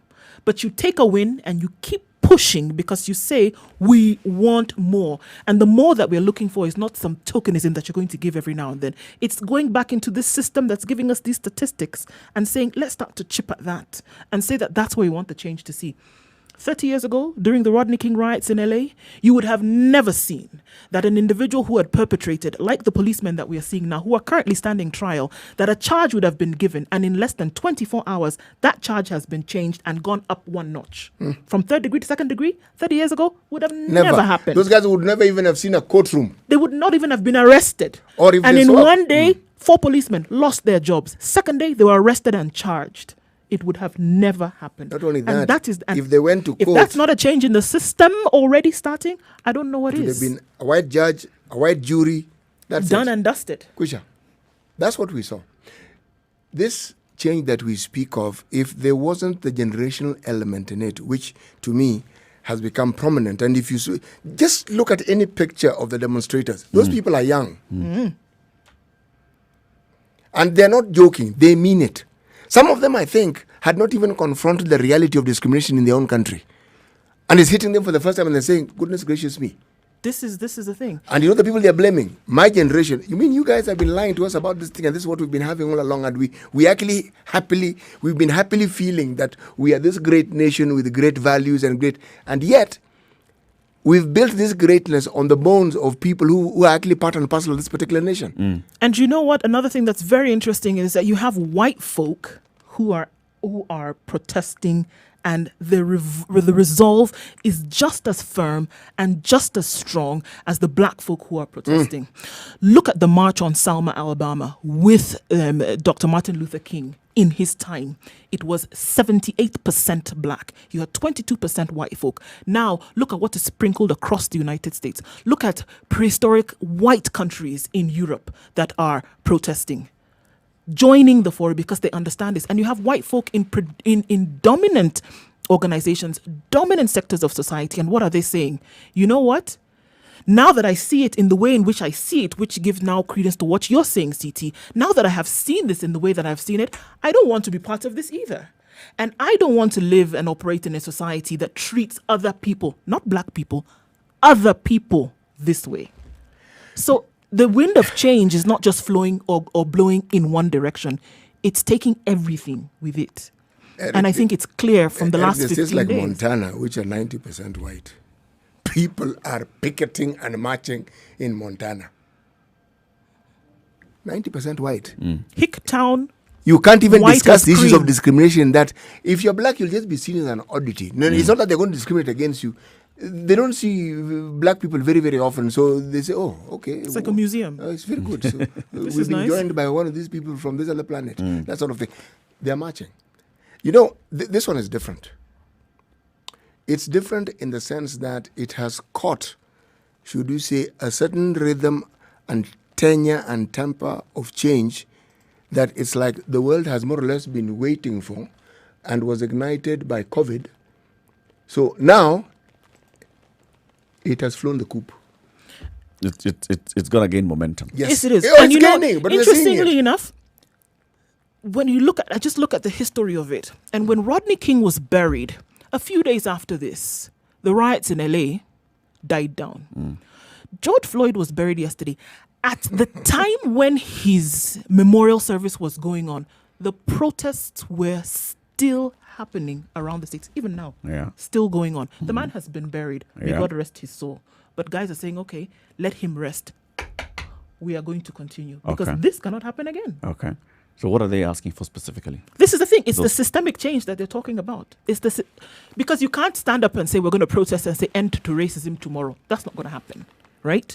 But are there certain things that allow racism to continue to be perpetuated? Absolutely. And it's this system, again, those statistics that you've given us just now. Because of the fact that, because what is racism? What is racism? It is an abhorrence for another set of people because they do not have the same look, color, feel as you, as one other set of individuals. Now, the hatred that you have, or that one community then has, will then make it easy for you to change things in the law of operations for these other people. Now, this is what they're saying. To change things and to reset the way things should be done, taking each and every individual into consideration. And that's what they're saying. Is it going to happen all at once? It is not. So is there a specific conversation that's happening and saying, this is the change we want to see? For example, and saying, not just a company saying, oh, we are now seeing, we are coming to the realization that we've been operating with an all-white board. Now we're going to increase, diversity in our boards. Beyond that, into the system itself, and looking at saying, the Central Park 5, for instance, went through this because of this kind of weaknesses in the system. The healthcare system in America is exposing our black community to higher risk of COVID-19 because of this and the other, and this is what we're going to do to change it. Or this is what we are demanding specifically to change how we fund our school system. You were telling us about the school system the other day, City. Is it how we fund our school system, how we fund our healthcare system? Are we seeing that kind of specific conversation being raised? It is being raised. You see what's happening? People are specifically, yes, with people, specificity. Yes. People are not just marching anymore. No. People are not just protesting anymore. If you just read it, what's happening in the US, they are actually raising specific. The question you're asking, they're raising specific issues. You will find people addressing a crowd. Others addressing, and they're not just addressing the crowd to whip them up and specific issues are being brought and said, for this has to change. This is what we've had in this town. This is what we've seen. This is what we want changed.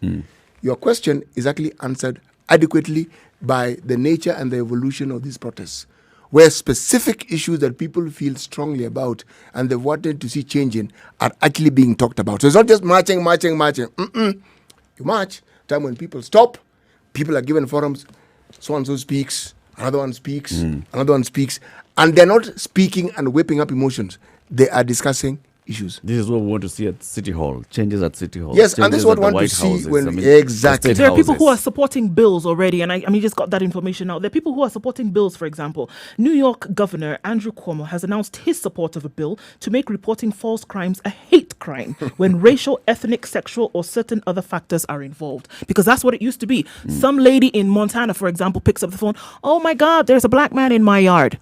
Somebody would be arrested just because of that, by virtue of the fact that he's black. The guy could be taking a walk with his dog, for crying out loud, and he would be arrested because of that. Jogging. We saw someone who was jogging in Georgia, and he was shot, lynched, for crying, for goodness sake. Shot. Yes, so those are the things that we're talking about. What about this clip that did the rounds of this man who was bird watching in the park? Yep. And there was a lady with a dog which wasn't on a leash. And all he said, by the way, he recorded it, and for him it was a non-issue. It is his sister who works in the media, read and said, no, this one, no. We must do something about this. That lady was looked for, found, arrested. She was arrested also. Fired. Hey, man. In fact, she apologized, yes, but my friend, a lot happened to her. We're going to the top of the hour. Yes. Today's proverb, one falsehood spoils 1,000 truths. Thank you very much. Good morning. It's 8 o'clock.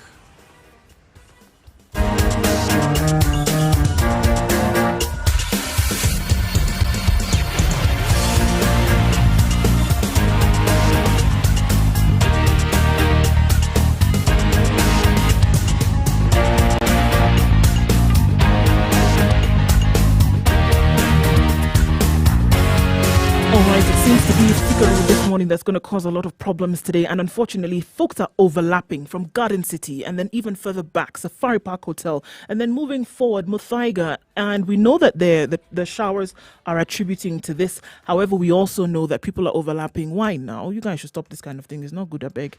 And so Thika Road traffic is very, very heavy this morning. There's overlapping, there's rain, everybody's on the road. My goodness, recipe for disaster. Also on Mombasa Road, it's packed. It's barely moving. And interestingly, this is in and outbound from the city center, out from Mombasa Road into the city center. Okay, it's an absolute mess this morning. So patience is going to be required to get where you're going today. If you're stuck somewhere and you're looking for an outlet, maybe let us know and then we'll see if we can find you something. Spice of MKE, that's how to get in touch with us on Twitter.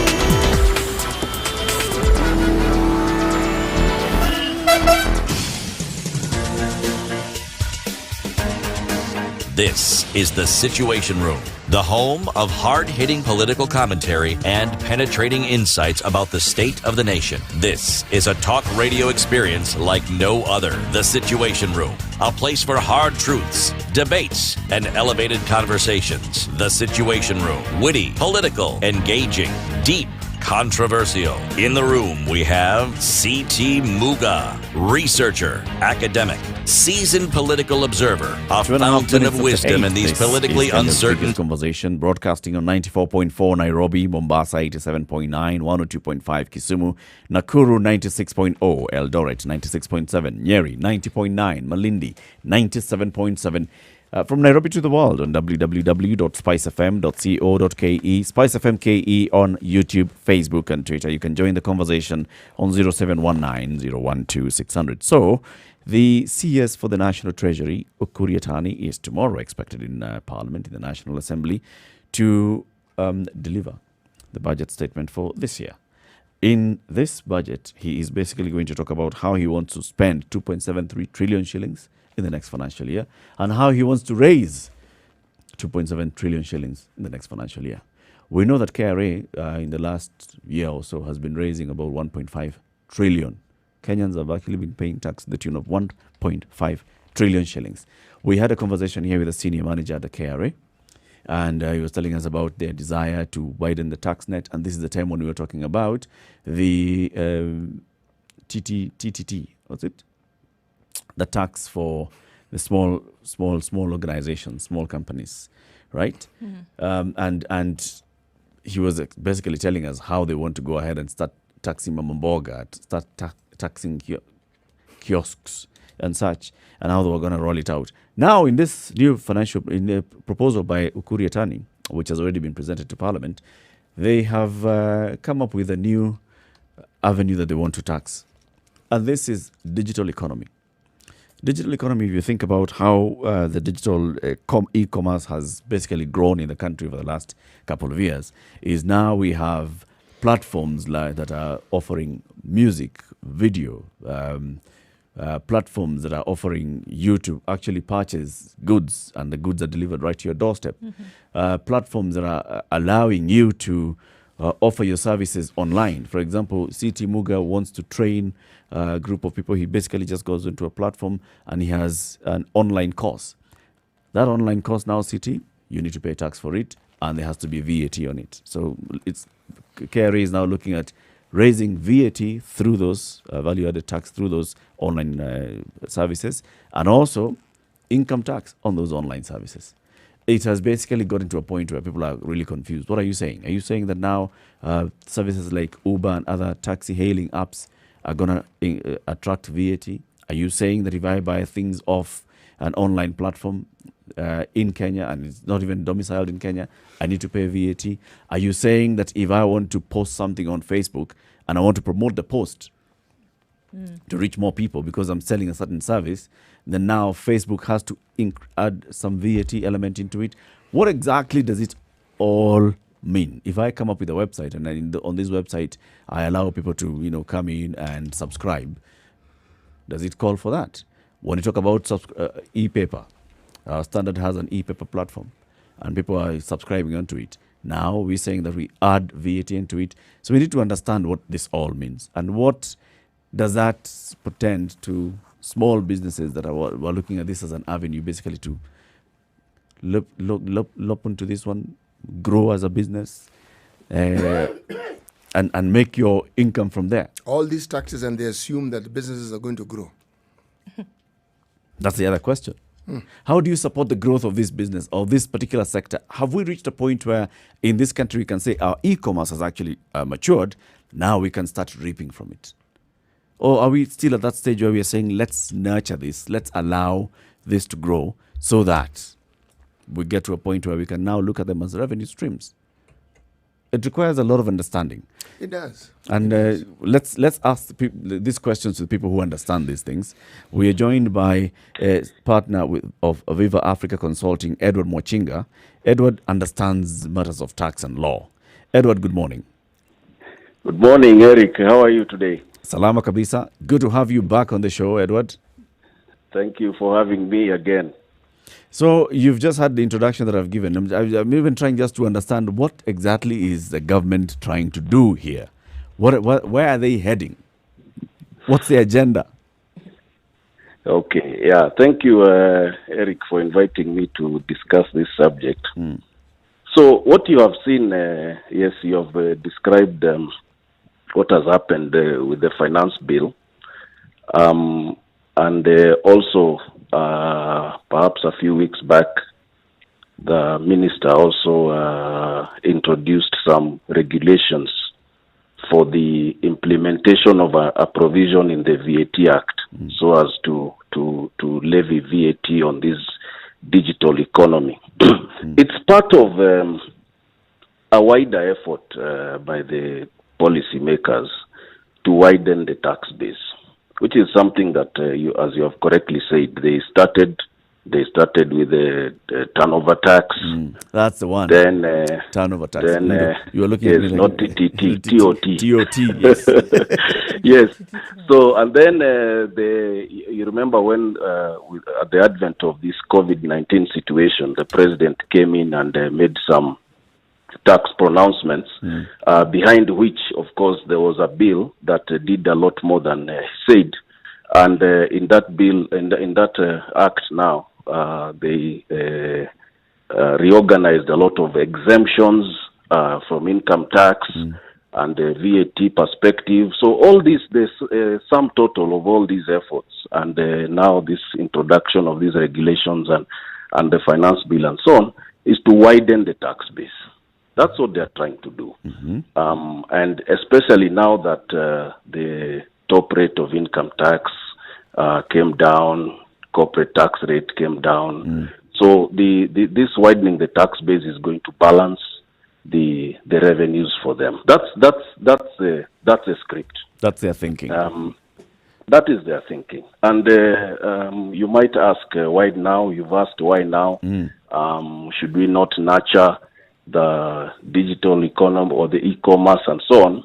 I think the argument they will make, or they are making, is that there is need for tax equity so that everybody pays their fair share. It's not fair for you and I to be paying 25% on our incomes, and some people who are doing business through e-commerce don't pay anything.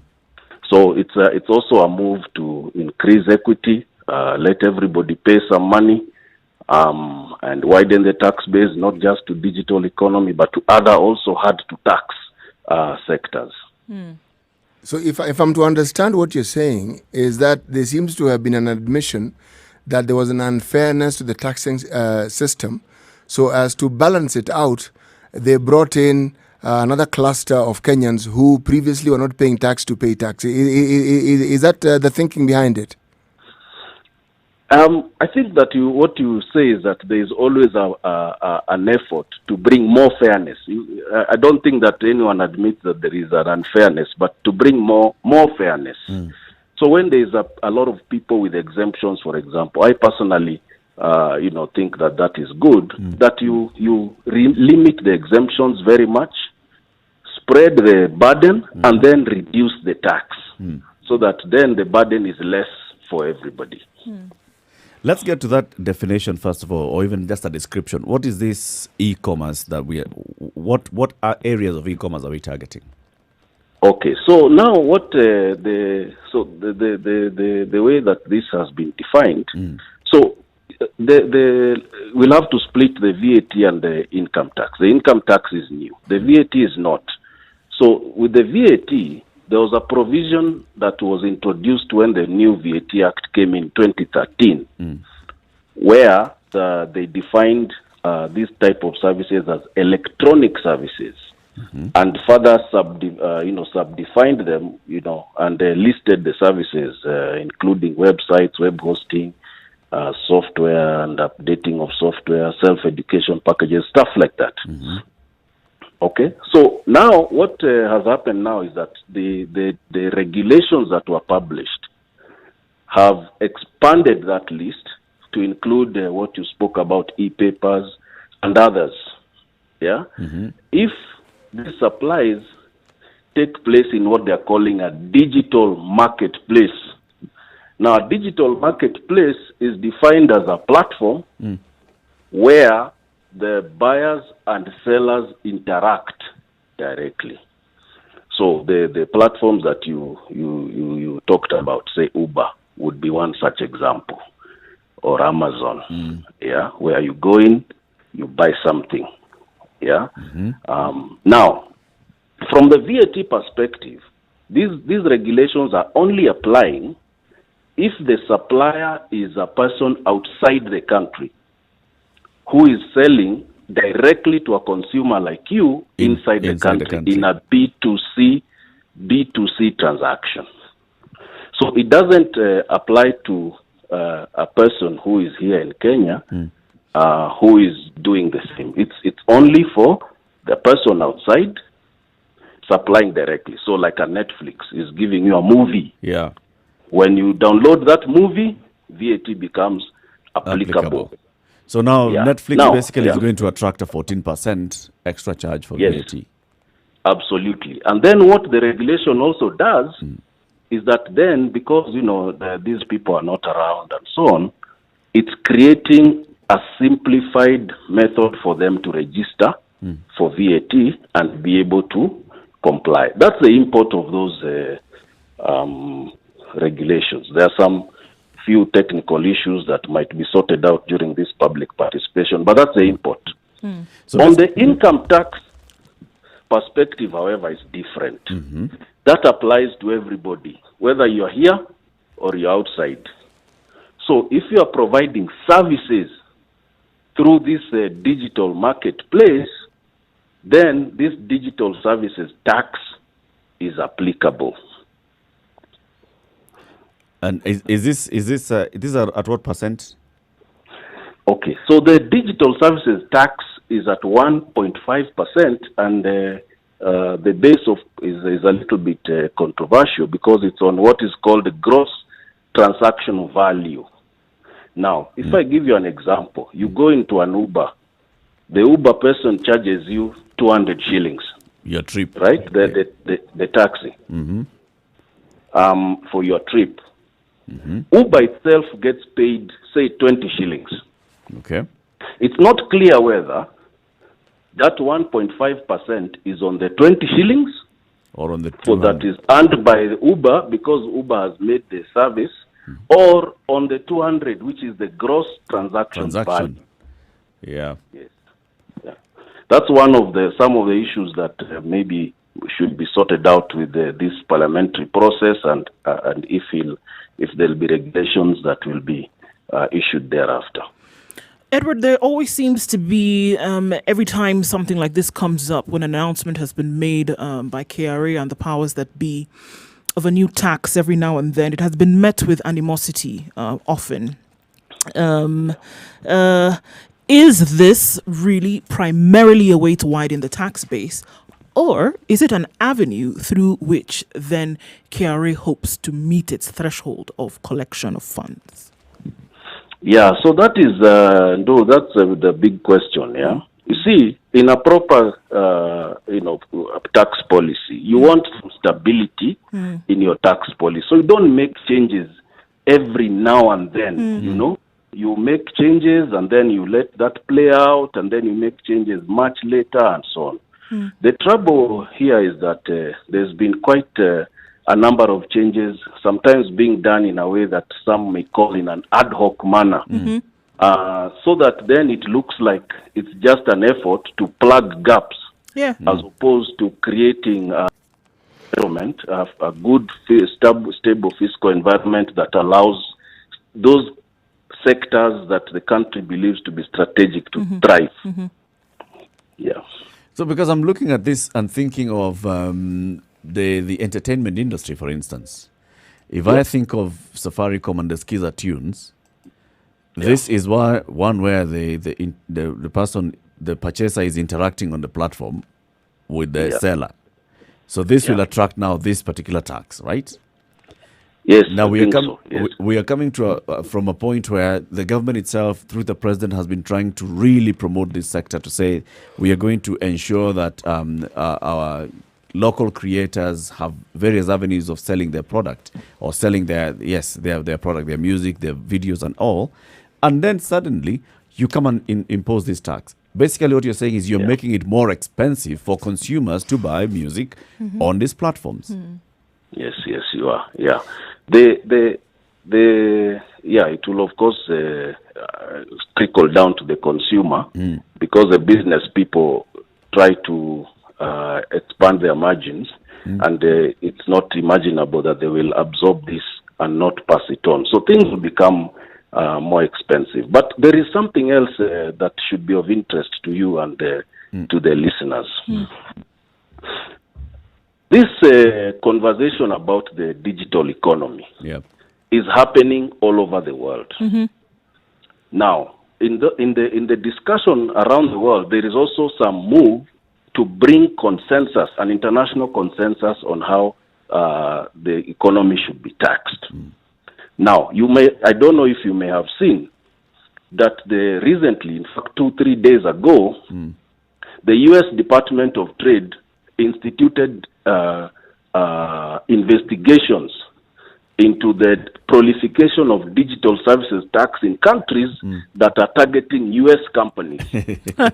In France, it was called the GAFA tax. Google, Apple, Facebook and Amazon. So the U.S. is on one side of the spectrum because it is protecting its own innovators. Companies. Yeah. Yes. On the other side of the spectrum are recipient countries who are more focused on collection of a piece of the pie.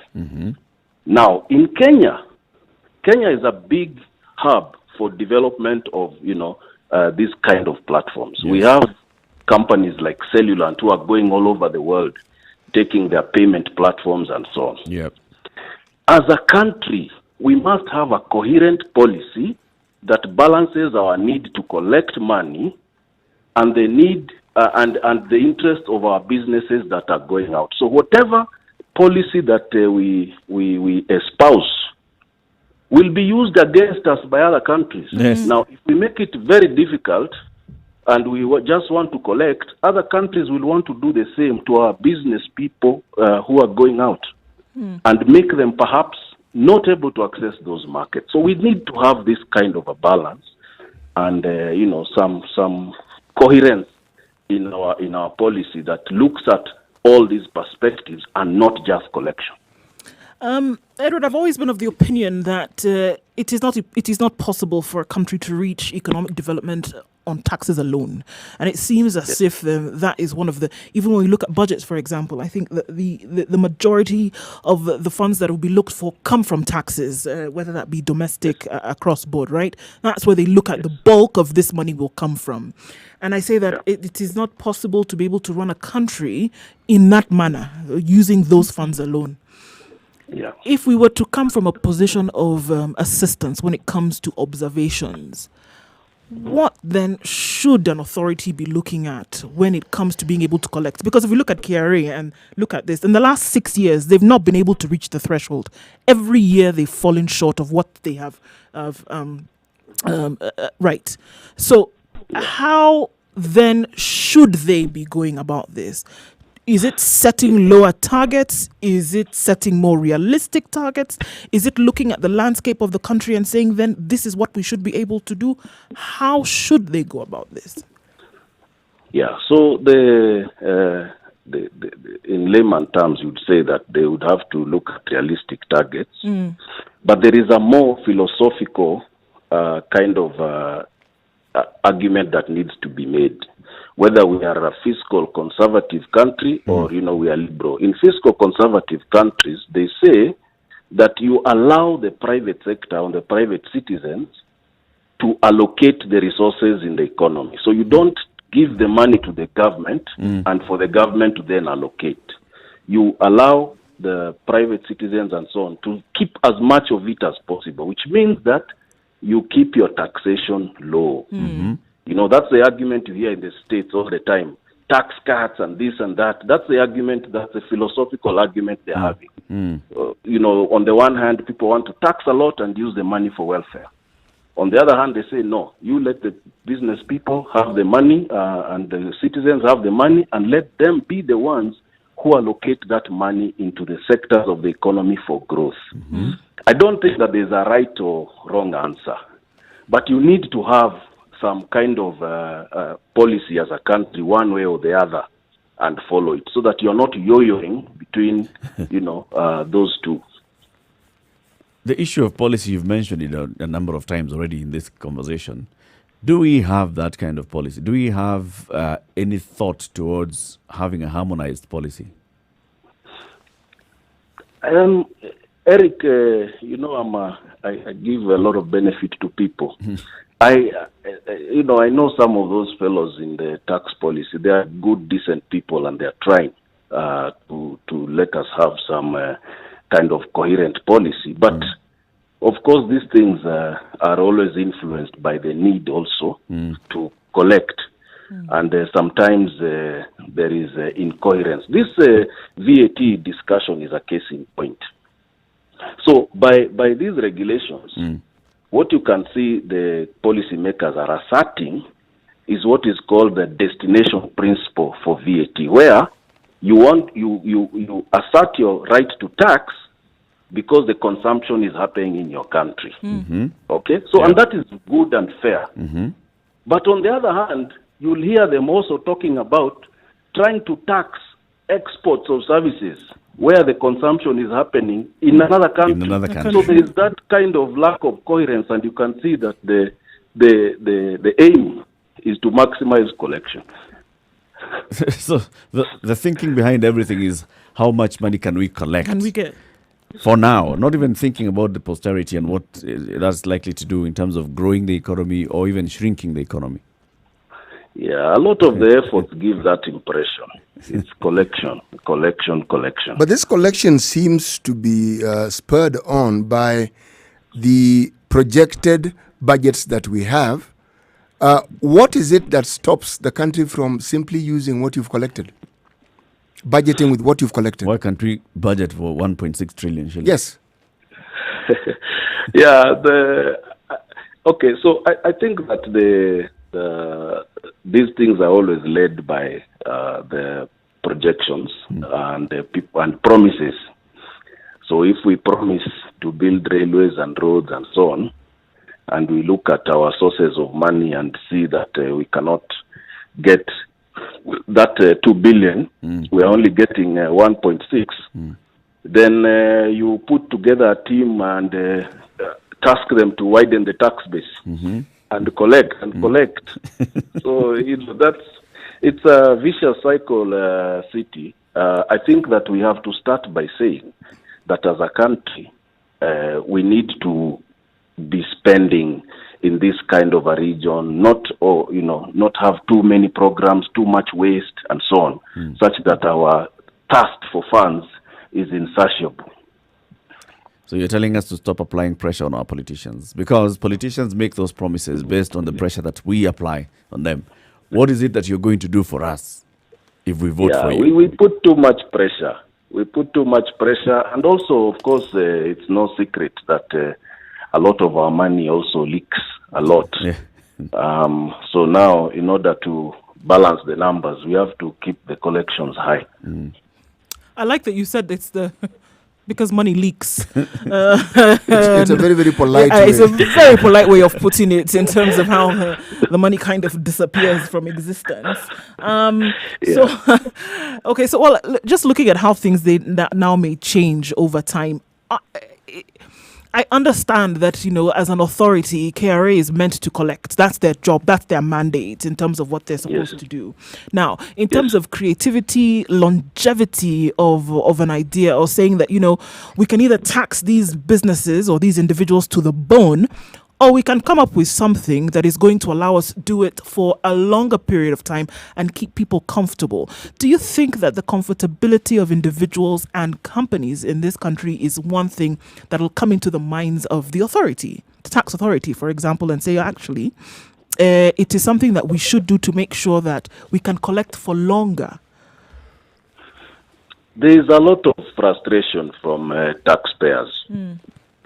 Because taxpayers feel that there is too much pressure on them without perhaps understanding, and that's in general. There is, of course, some very good officers here and there, and sometimes some good experiences. But on the average, there's a lot of frustration. What the sentiments that are out there is that there is not too much care for the sustainability of business when that is brought against the need to collect. Now, let's look back at what you were talking about. The one of the things that's driving the authorities to come into taxing the digital economy is they want to widen the tax bracket. Those are words that they keep using every time: widening the tax bracket, widening the tax net. However, Edward, over the years, it appears to me that they keep going to tax the same group of people in different ways. It's the same Edward, but now we're starting to tax you because you've bought a shirt. We tax you for buying a tax. We tax you for buying food. We tax you for earning a salary. We tax you for buying spectacles. We tax you for going to the hospital. We tax you for everything, but it's the same Edward. Is that widening a tax net, really?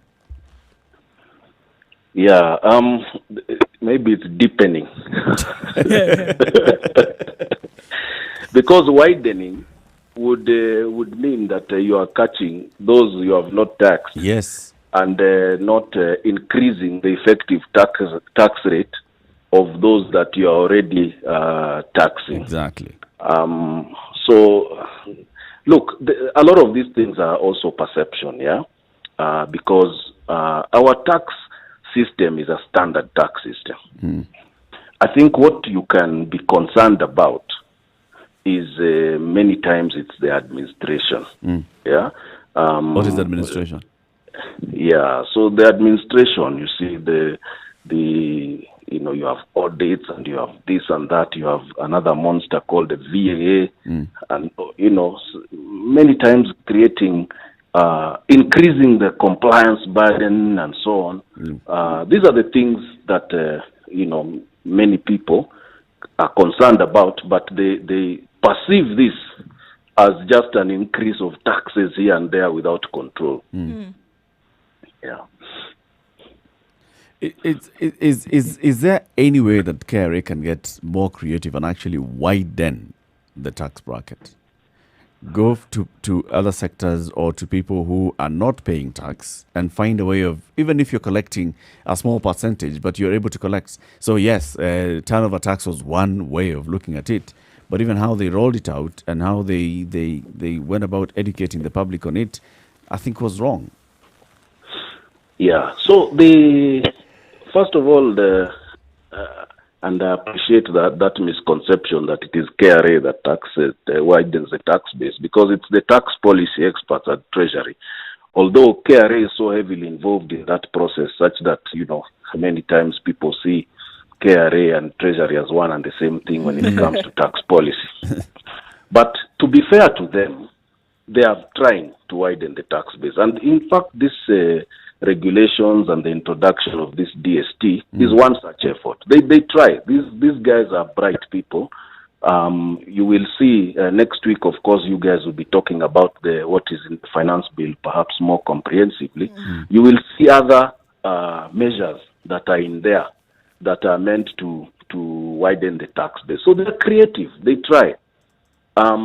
There's no perfect tax or perfect system.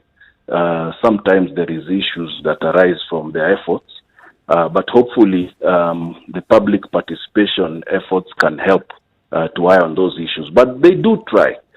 What you have, and people are concerned about mainly is after the law has come into place, the administration and also the frequent changes. So you may have seen maybe 2 weeks ago, last week, there was a remission for excise duty on alcoholic drinks made from sorghum and so on. Yes. That was, started, it's been changing every now and then. Yeah, and it has recently changed again, So those kind of things are not good things. Because this is the one that made Kenya breweries issue a protest, because we're saying now keg is going to be more expensive. And the reason why they were even going into this market is to address a need by the country. We had seen a number of cases where illicit brews had increased, and the government had encouraged a big brewer like Kenya Breweries come up with a product that can address this market, but a product whose quality of production we can vouch for. Yes, so there are examples like those ones where our system encourages investment in certain sectors. But then the policy or the fiscal environment does not stay stable for enough time for this investor to perhaps recoup their investment. It changes, so those frequent changes, those kind of things, administration and so on, those are the things that are cause concerns in our system. And you still say they are bright people?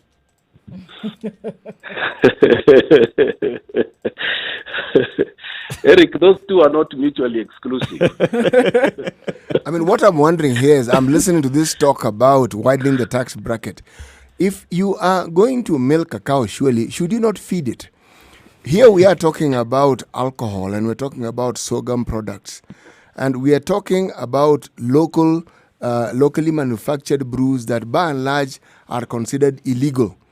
Should the government not seek ways of ensuring that these things are fit for human consumption and that they are encouraged to grow, and by so doing, they actually widen the base from which they can actually tax? Yeah, so that is the point, City, that, look, there is things that we need to do to fix our economy. And some of the things that we do from a tax perspective should help. Many times they don't assist. Well, let's wait and see what comes out of the National Treasury tomorrow when they go to Parliament and they tell us how they want to spend 2.7. Let me just ask you this final question, Edward. 2.7 trillion shilling budget. In COVID times, with the kind of environment that we are in, it doesn't appear to me like the government has adjusted anything. I told you the last time that we are many optimistic people in the country, and so many of them are the National Treasury. Look, I think that it's not possible for us to beat this topic enough to figure out whether this 2.7 is realistic or not. But it just does sound that like it's a lot in these times. I mean, it may be even realistic, but we don't have it. Yeah, we don't. Yes. So again, why aren't we making this particular government commensurate? Why is it not commensurate with the cloth that we have? I mean, that's a question I keep asking. What is so difficult about spending 1.5 trillion? Because that is what we have. Yeah, I look forward to you hosting one of the people from Treasury, and we can ask this question. Edward Mwachinga, partner at Viva Africa Consulting, thank you very much for speaking to us this morning. Thank you guys for having me. Thank you so much, Edward. A good job. Asante sana. Have a good one. Thank you.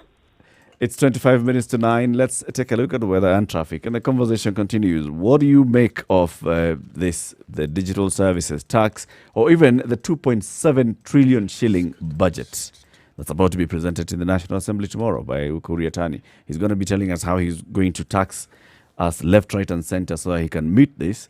And the deficit that he doesn't, where he's going to get it from. You know where? Borrow some more. Good morning. This is the Situation Room. It's Kenya's biggest conversation.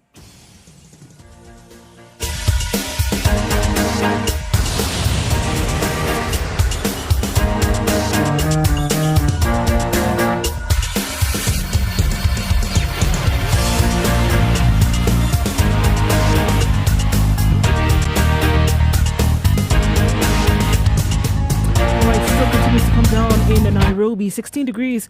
We'll see rain throughout the day, highs of 21 and lows of 13. It's cloudy in Nyeri at 15, and we'll see highs of 21 with rains throughout the day. It'll be the same in Nakuru, currently at 16 degrees, highs of 21 with thunderstorms later. Eldoret is cloudy at 14, highs of 20 and lows of 11 with thunderstorms forecasted for later. All right, light rain showers in Kisumu at 19. Thunderstorms predicted as well with highs of 24 and lows of 18. I'm taking a look into Kakamega, where it's going to be wet throughout the day as well. Rain coming down at 18 degrees, highs of 23 and lows of 14. 28 degrees in Malindi. And partly cloudy conditions through the day with highs of 29 and lows of 25. And in Mombasa, 26 degrees and partly cloudy as well, highs of 28 and lows of 24. Taking a look then into Kampala, 20 degrees. It's mostly cloudy and it will be a rainy afternoon with highs of 24 and lows of 18. Dar es Salaam will be mostly sunny at 24 degrees, highs of 30 and lows of 22 with rains opening up later on. All right, Johannesburg is mostly sunny at 6 degrees. We'll see highs of 17 and lows of 6. And in Lagos, for now, 25 degrees, clear skies, highs of 31 and lows of 23.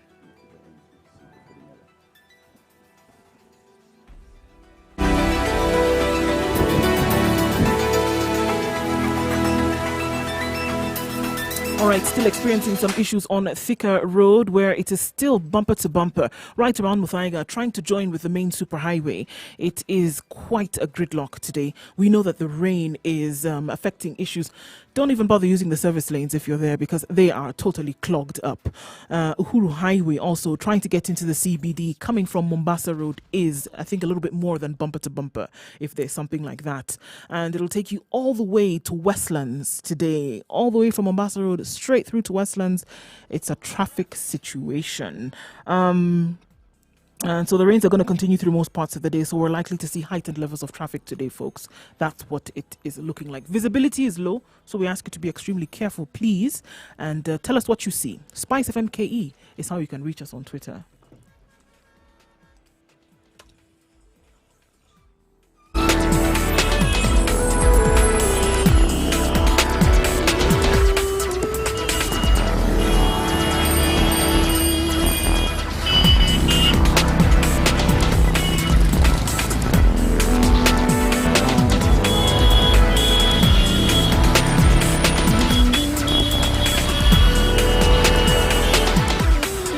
So I see you looking at trillion shillings. I am frustrated. 2020-2021 budget. Budgets are not complicated things. This is what we need to do for the country. These are the sectors we need to spend money on, and to achieve this is the money we need. Yeah. Now, it's basic housekeeping on a much larger scale. We have 1.5 trillion. And yet, we want to spend 1.2 trillion, which we don't have. And we keep doing this. And the end result is clear. We keep getting into debt that this particular generation, the people who are getting us into debt, we won't be alive to see it being paid off. But we'll have paid by the time we die a significant amount, and we'll leave it to our children to continue paying. Actually, we will not have paid a significant amount. The significant amount gets paid off if we stop borrowing. And if we live within our means, we keep borrowing. So it's not the debts don't become less; they increase. Page 2 of the Standard this morning gives prominence to this story. where will Ukur Yatani get the money from? To stimulate the economy, Yatani will need troubled businesses and burdened Kenyans to pay 1.6 trillion shillings of the 2.7 trillion shillings budget. So we know very well that our capacity to raise tax is around the figure of 1.6 trillion. All right? We've spoken to our friend Mohammed Elia in Riyadh, Saudi Arabia, and he tells us, look, out of that money that you raise, $1 trillion already goes to paying debt. You're left with 500, and then you have to borrow the rest of the money. Is that not a ridiculous position to be in? I mean, really. But yet, though, however, let's give credit also, our economy is actually growing. Our economy has now been Where ranked exactly is it third growing? largest Third largest in what? in Africa. Oh, okay. Huh? No. Third largest in Africa. Eric, what are the measures of... These guys, what they do, the economists and all. No. Because If there is no trickle down where you do not see poverty levels going down, you do not see an increase in the middle class growing broader. We're adding to the numbers of people who are in the lower middle class. No. it's Growth. hard. That growth is a fairy tale. He wants to spend 2.7 trillion shillings not only to pay salaries, pensions, debts, and other recurrent items, but also to reboot the economy. Besides pumping money into President Uhuru Kenyatta's Big Four agenda and other development projects, Ukur Yatani also wants to help airlines get back to the skies for flowers, tea, and coffee to reach European markets. He wants to get machines in the factories to start humming again, hotels in the coastal strip to entertain guests, the SGR to transport goods and passengers between Mombasa and Nairobi. Ironically, to stimulate this economy, Ukur Yatani will need these troubled businesses and burdened Kenyans to pay 1.6 trillion shillings in taxes. MPs doubt the Treasury can hit this target under the current circumstances, and so do experts. One expert who's been quoted here is called Churchill Ugutu, a research analyst at Genghis Capital, an investment firm. He says, I think it's an ambitious target. We are not yet out of the woods. We do not fully know the duration and severity of the COVID-19 shock, the negative knock-on demand with international trade disrupted, business investments anemic, and reduced consumption due to layoffs and slashed income means the tax revenue streams will be constrained. Obvious for everybody to see. All right? 2.7 was what he had wanted to do before COVID. Still, with COVID, he's still presenting a 2.7 trillion shillings budget. What are we missing? Something major, clearly. What among the things that, in my opinion, we are missing is this. When you borrow and you spend that amount of money, this mythical economic growth that we are speaking about, if it were real, it would actually mean that right now we'd be borrowing less. Yeah. Because that money would have gone into the growth of the economy, and the economy would have been producing what we require, and that is equally taxable, that will able to spur this economy further. We are not there. You're not there yet. No. And yet we have borrowed this amount. We are in this amount of debt. We owe so much. And we are telling us, we are telling ourselves that we need to borrow more so that we can get in the situation we predicted we would be in when we borrowed the first time. How is this going to happen? How is this going to happen? I can't fathom. Look, every household that has lost an income in this period of COVID-19 has adjusted, right? Somehow. Every household has adjusted. Whatever you used to do, you've adjusted your lifestyle, you've adjusted things. Why is the government adjusting? The government is still behaving the same way, and yet the government has lost its income. Significantly. People are not paying taxes. Companies are not paying taxes. Because they can't pay. Because they can't pay. The entire hotel industry, the entire airline industry is not going to pay income tax it's at on the its end of this knees year. completely. They're not going to pay income tax at the end of this year. They are not paying VAT. They are not paying their salaries. That means there's no payee. Even the salaries that people earned have been reduced. They So have been even reduced. with that, they're paying less. So your own income has reduced. But you're still saying, you know what, I still want to maintain a lifestyle of 2.73 Yeah, I still trillion want to shillings. spend. At the expense of the citizenry. I want to spend, but there's really nothing coming in, but we're going to find it somehow. It doesn't make sense. It's the farthest thing from sensibility when you think about it. It doesn't make sense. And it should be that, this old cut your coat according to your cloth. The cloth is diminishing here, man. In this case, I'm not even going to say, don't cut a And coat. you want a three-piece suit. Cut a shirt. Cut a vest. Because that's what you have cloth for. That's what you have. Forget the trouser. Wear Yes. shorts. There you Exactly. go. This is what needs to happen. You because see, what are we doing? It's actually irresponsible to borrow on our behalf and then not use the money on our behalf, but in reality ensure that what you're actually doing is you're increasing the debt burden, and there is no commensurate growth of this economy, because Yeah. this is what it's supposed to be all about. Yeah. He is talking about the SGR railway transporting things. It's just about the most uneconomical way of transporting things. You know why? What it cost us to actually put up and what we need to pay. Even if every little container that comes through the port of Mombasa is put on that train, we still will not be able to meet the debt that we are supposed to pay. for It that will railway. not. It will not. Yes. And the fact of the matter is, for example, you're talking about now reviving the flour industry. The flour industry is one of the biggest contributors to tax Yes. in this country. Yes. The flour industry has been shut for the last X number of months. That means the government's revenue gone. Yes. And then you're still talking about, I'm going to present a budget of this, and our focus is going to still be on the Big Four agenda, and there's still 4, and we are still going to set aside money to do a referendum at the end. Sometime in this financial year, there's money for a referendum. We're basically just living like we are. And yet, we have this Harambee committee whose purpose was to try and ensure. You have to go there. It's depressing. No, they were supposed to ensure that those among our citizenry whose capacity for simply eking out basic livelihood is completely endangered by what we have are taken care of. Do we even hear? I'm going to take a very polite position and say we have a communication problem. Okay? Can we not set this communication problem right so that we know exactly what they're doing, where the money is going, and how our population is being taken care of? Because there's a need for these people to be taken care of. You're talking about adjusting. Some of these people in our communities, there's nothing to adjust to because they have nothing. Nothing. Now, you don't need to be very clever to understand what you're fermenting if people who are already poor are getting poorer. You do not need someone with a crystal ball to give you a perspective on what that leads to. Yep. You don't. Yes. You don't. And I like your analogy, Erica. We're determined to maintain a lifestyle we can't afford.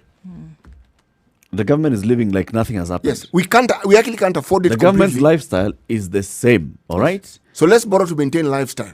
Same huge cars, same. And if you touch that, they'll tell you. Now, I mean, what kind of dent is it going to have if we reduce the number of cars in the government? What kind of dent?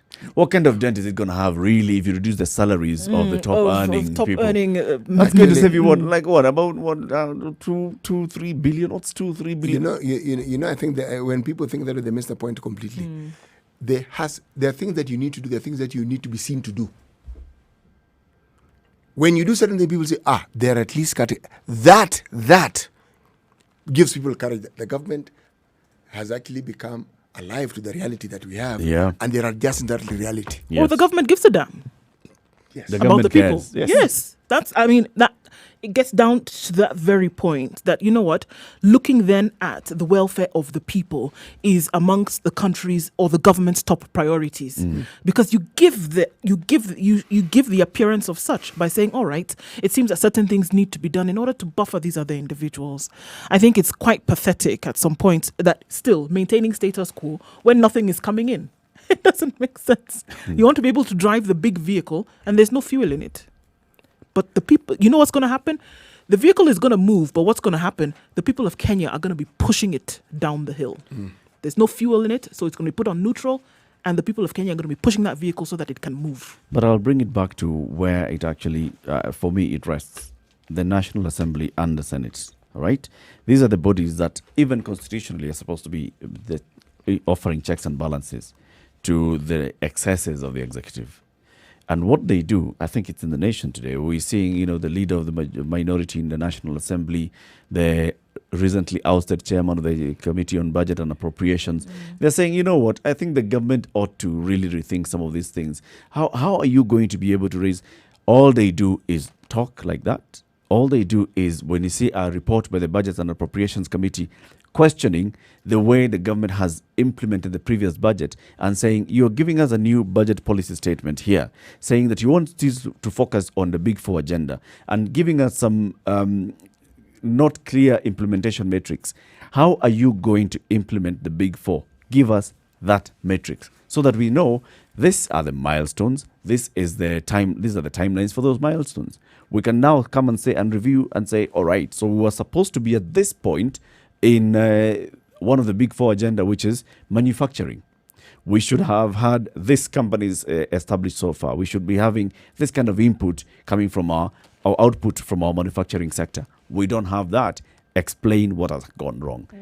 The Treasury just talks about the Big Four agenda without an implementation matrix, without milestones, without coming to say, this is what we expected to do by this time.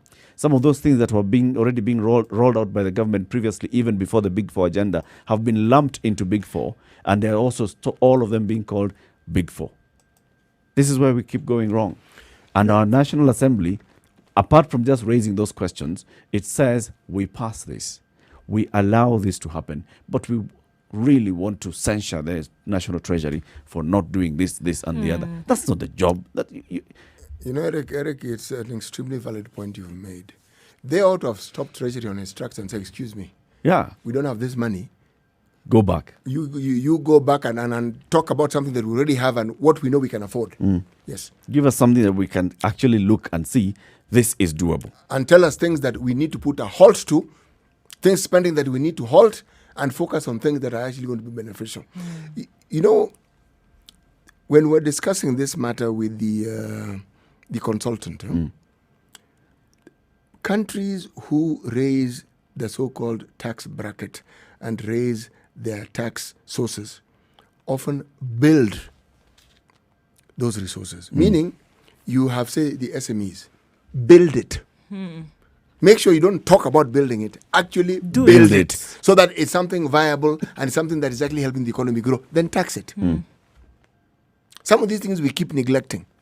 Why is it that this drink called Busa, why has there never been an input into it so that it is actually manufactured and is really fit for human consumption? After all, people consume it. So it's not looked at encourage proper companies to actually be set up. Yes.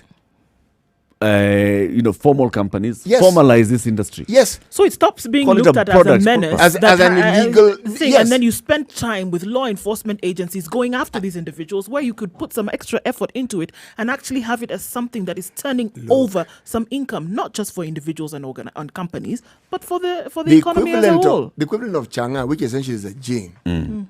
Waragi. Okay? Konyagi. Uganda is known for it. Konyagi, they sell it. They sell it. It's legal. It's synonymous and with your national enjoy identity. it, they buy it, and the government benefits from it. Ours, you're killing it. Then you want people to drink keg. Who told you they want to drink keg? Some of them are quite happy drinking those local brews. Yeah. You know, there was a time, I still recall, when these so-called halls that city or towns had. Social halls. Thank you. Yeah. On Saturdays, you would actually have people selling these local brews. And there would be a corner for this brew, a corner for that brew. Yeah. And people came and bought them. You want to grow something so that it is taxable. That's how you grow your revenue. You give certain industries breaks so that they can expand. Yeah. When they expand, then you are able to tax them even more. Yes.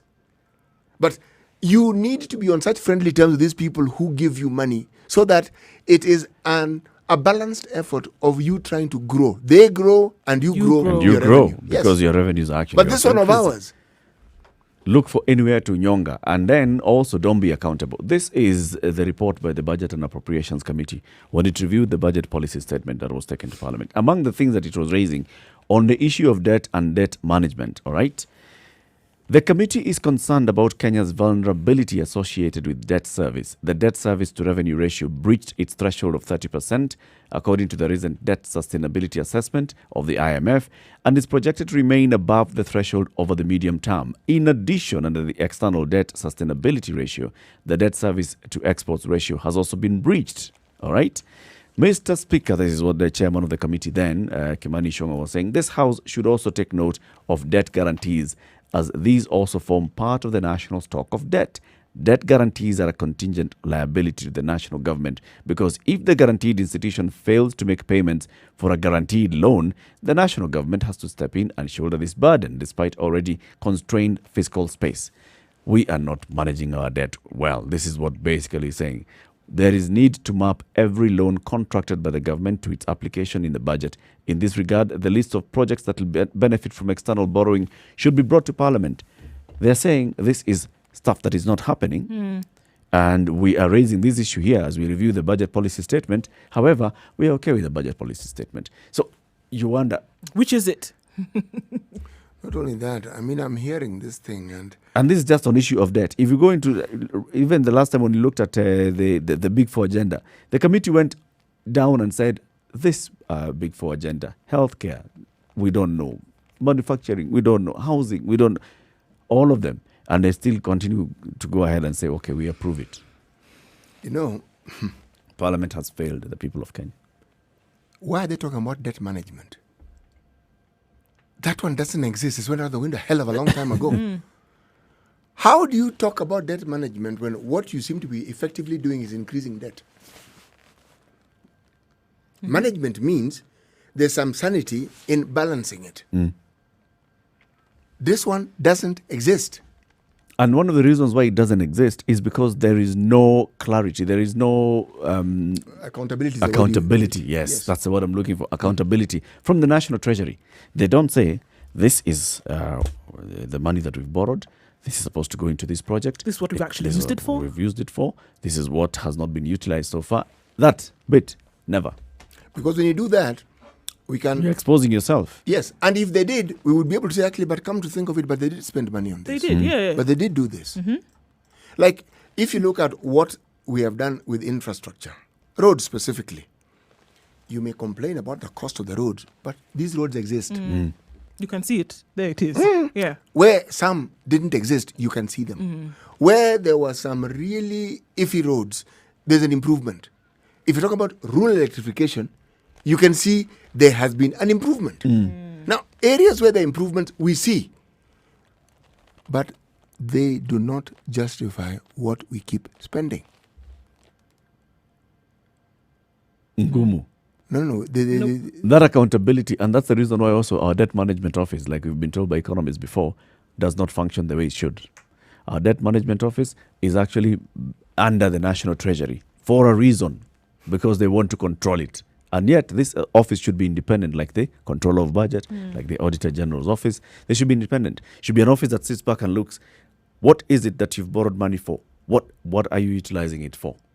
And saying, no, stop this. This no, one you're not going to do. This one we are not going to allow you. We're going to negotiate this. We're not going to renegotiate this. We're going to be at the table when we are negotiating our debt with anybody who's Is lending there money any to us. time in our history when Parliament has actually returned A budget.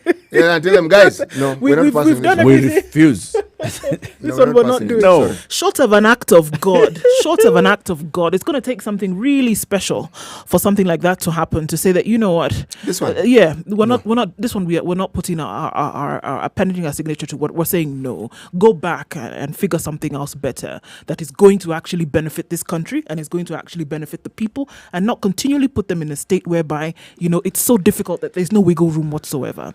And it's going to take really something special to get to that point. And I don't think that Kenya is there yet.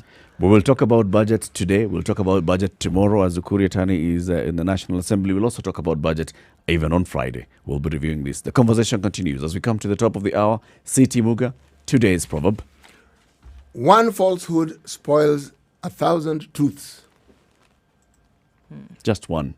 Just one. You keep lying to us about this money that we are borrowing and telling us you're doing things, these phantom projects that we actually never get to And see. then Aurora and Kimorer. That's it. That's it. We just need one. Well, That's That's it. it. And that's all we're going to say. So every time the Aurora money comes in, we'll say, Kimorer. Aurora. That's it. all we'll remember. That's it. Yes. We will Everything not. else. We'll forget the roads. Forget. No. We'll forget the rural electrification. Forget. Forget. They'll say, but there was. Do you people not remember what happened with Aurora? Bas. Good morning. It's 9 o'clock. This is a situation room. In the next hour, we talk about Kirinyaga politics.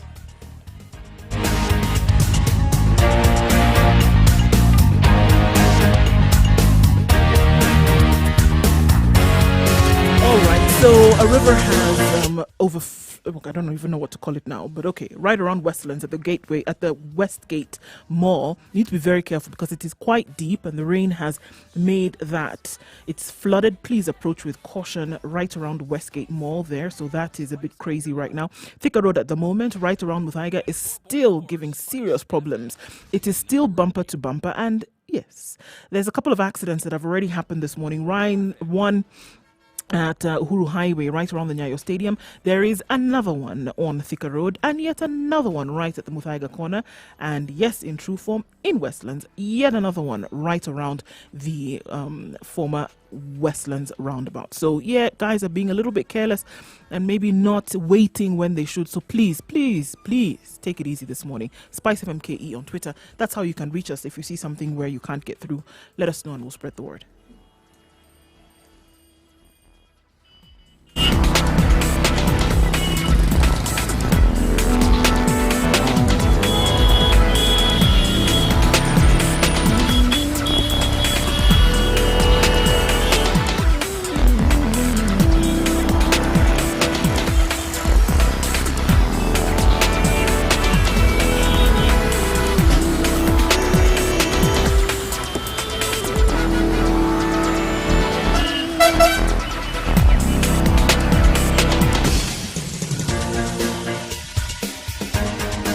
This is The Situation Room, the home of hard-hitting political commentary and penetrating insights about the state of the nation. This is a talk radio experience like no other. The Situation Room, a place for hard truths, debates, and elevated conversations. The Situation Room, witty, political, engaging, deep, controversial. In the room, we have CT Mook. So you know what Minji is, Ndu?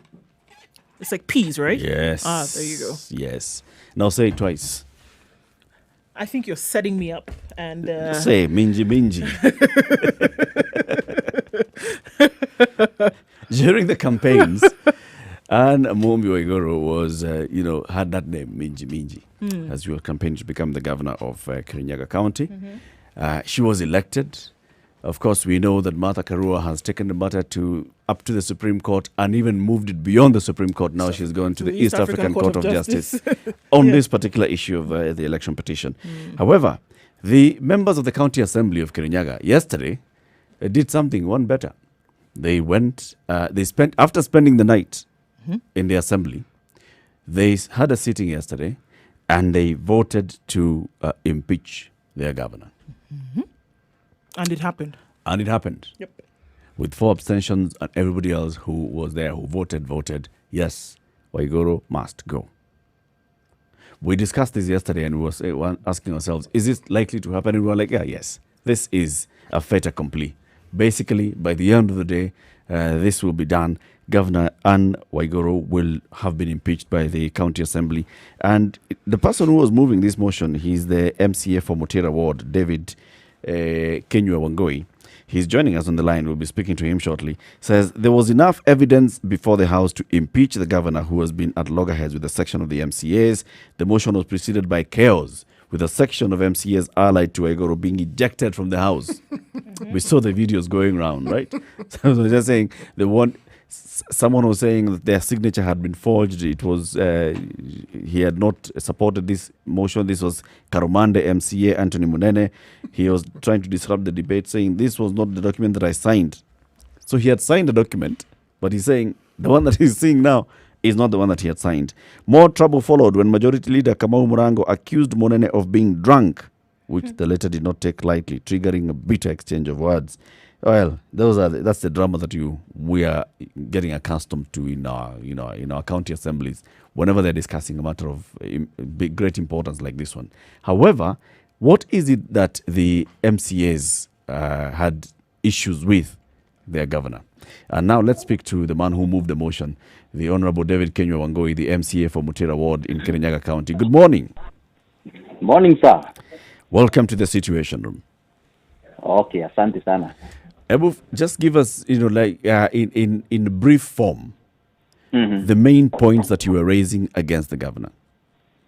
Well, thank you, Spice, for having me this morning. Yes. My name is Kenyo Ango and I'm here representing Mutira Ward. and more so the MCA was sponsoring the motion that was passed yesterday by the County Assembly of Kirinyaga. And basically, they are the thresholds that are provided in the Constitution when it comes to impeachment of a governor. And some of the issues that I raised in that motion, they are fundamental. One is abuse of office, gross violation of our Constitution, and in terms of delivery to our people, because that is the underlying factor, the reason as to why all of us we are put into those offices. There is delivery is questionable. So that is the argument, and that is where we are coming from as we move this motion. Now, in the run-up to this motion coming onto the House, the issues that you had raised, the governor herself and her supporters had attempted to respond to those issues. Had there been an attempt to sit down and discuss them and try to iron out the issues and say, this maybe is a misunderstanding? For example, when you say that I have bought a car from the county assembly, maybe it's a misunderstanding and maybe I need to clear the air. Had there been such avenues sought? I want to say that in such a situation, such matters are addressed at committees level, the county assembly committees. Yes. If not so, would have a forum with the governor herself when we iron out and discuss some of those issues. But for the last 2 years that we have had Waiguru in the office, our major problem has been access to our governor. So even if we would have wanted to have a sitting and share and deliberate some of those issues, our efforts were futile almost all the time. And I would want to say even the leader of majority who links the executive to the assembly has also been facing a similar problem. The county executive committee members, once they are summoned to the county assembly, rather than giving us the answers or the solutions to the problems that we raise, all of us, all the times refer to the governor or tell us they have instructions that if there is any communication they have to do to the county assembly, it must pass through the hands of the governor herself. So it was difficult until we reached a point and we said we can't stomach anymore. Secondly, after the motion was tabled in the assembly, the governor herself had an opportunity to come and defend herself, an opportunity that she did not take advantage of. Yes. So in all this, because of course the voters of Kirinyaga are the ones who elected her and put her in, and they're also the ones who elected you. Don't you think that this kind of back and forth between the assembly and the executive basically leads to a denial of service for the voters of Kirinyaga, the residents of Kirinyaga? I want to say, as we are speaking, the voters of Kirinyaga have already been denied the services. They are not. In terms of go to our health sector, it is in a mess as we are speaking. And like I was debating yesterday, if as it now we happen to get a coronavirus case in Kirinyaga, we cannot be able to handle it because we don't have ventilators in our county. We don't have isolation centers. The public awareness, we can score 0 in terms of public awareness. So residents of Kirinyaga, as we are speaking, they have been denied the services. Therefore, even if there arises a vacancy, we can't feel the difference. It's kind of there is no governor as we are speaking. Therefore, being given an opportunity by the Constitution, mandate by the Constitution and other rules that govern the counties, we did our part. We carried out our legal responsibility. The rest is with the Senate. In all these times when you summon the CECs to come to the assembly, and the response they give is that we have expressed instructions by the governor to do this and the other. What action have you taken on the CECs? Because the CECs, you have leeway to actually discipline them or even get them out. You know, we have that power. We have those powers within us, but we realize that we might be punishing the wrong person. Since these CECs are under the governor is the CEO of the county, and they have to obey their boss. Therefore, even they themselves, the CECs, they were telling us our hands are tied. So we had to target the CEO, the person who is responsible, rather than punishing the wrong person. Yes. Okay, so now obviously that move that you made yesterday it worked, right? At least at this level, it has worked so far. If you do a prediction, what do you think is going to happen next to see this process that you have started onto its end? So, with a lot of certainty, I can say that what we took Senate and actually the communication, the office of the Speaker is on its way to make the communication to the Senate. What we are taking to the Senate is a watertight case. And if the senators can be very genuine, very honest, and listen to the voice of the residents of Kirinyaga, I'm sure they will not rescue Waiguru. They will execute their mandate with fairness and allow her to be discharged from that office so that our people will have a person who can deliver, who can work for them. Therefore, we are certain and we don't have powers beyond the county assembly. We are giving the responsibility to our senator. He knows the issues that are happening in Kirinyaga. We have shared with him on several occasions. Therefore, we expect him to spearhead the exercise and make sure that the will of our people is listened to and the resolve of the assembly is executed at the Senate level. Now let's play the local politics, okay? Yes. And look at the local politics of Kirinyaga. From the very beginning, for example, somebody like the woman rep of Kirinyaga has been very vocal against the governor and she and her family. Then we've also seen other prominent personalities in government from Kirinyaga County also, and we hear that they have been playing underhand deals in trying to get Anne Waiguru not out of office, but just destabilizing her administration. Is it possible? Is it possible that those external forces have also infiltrated the county assembly of Kirinyaga? I want to confirm with a lot of honesty and transparency that we, as the members of the county assembly, we were not influenced by anybody as we came up with our decision yesterday. And in fact, in such a scenario, you can't just go and prosecute a motion of such a magnitude basically on hearsay or influence from other quarters. You must have studied it, gathered the evidence, and made sure that you have followed the procedures. Otherwise, all these other things are side shows, excuses that you would want to be seen like the other forces that are fighting you so that you could win sympathy. As the members of the county assembly, we did it independently without the influence of anybody. Furthermore, we have seen in other scenarios in the event whereby there are influence from outside. It would have been sponsored even to big hotels. We go dine, wine, and sleep in those hotels. Then we come in the morning and pass the motion. You didn't see us. We spent the night in our assembly. Why did you decide to spend the night in the assembly? you know, we had to be very careful about our numbers. And so that at the point we go to the assembly, we confirm that we have our numbers intact, that we are not dismantled, we are not influenced. We went and slept together to remain intact. So is that not then indicative, David, of the perception that there could be a number there who could be swayed in a different direction if things change? I don't think so. This is an indication that we were united, we were a team. Otherwise, somebody would have said, I have a very comfortable bed in my house. I have to go and sleep there.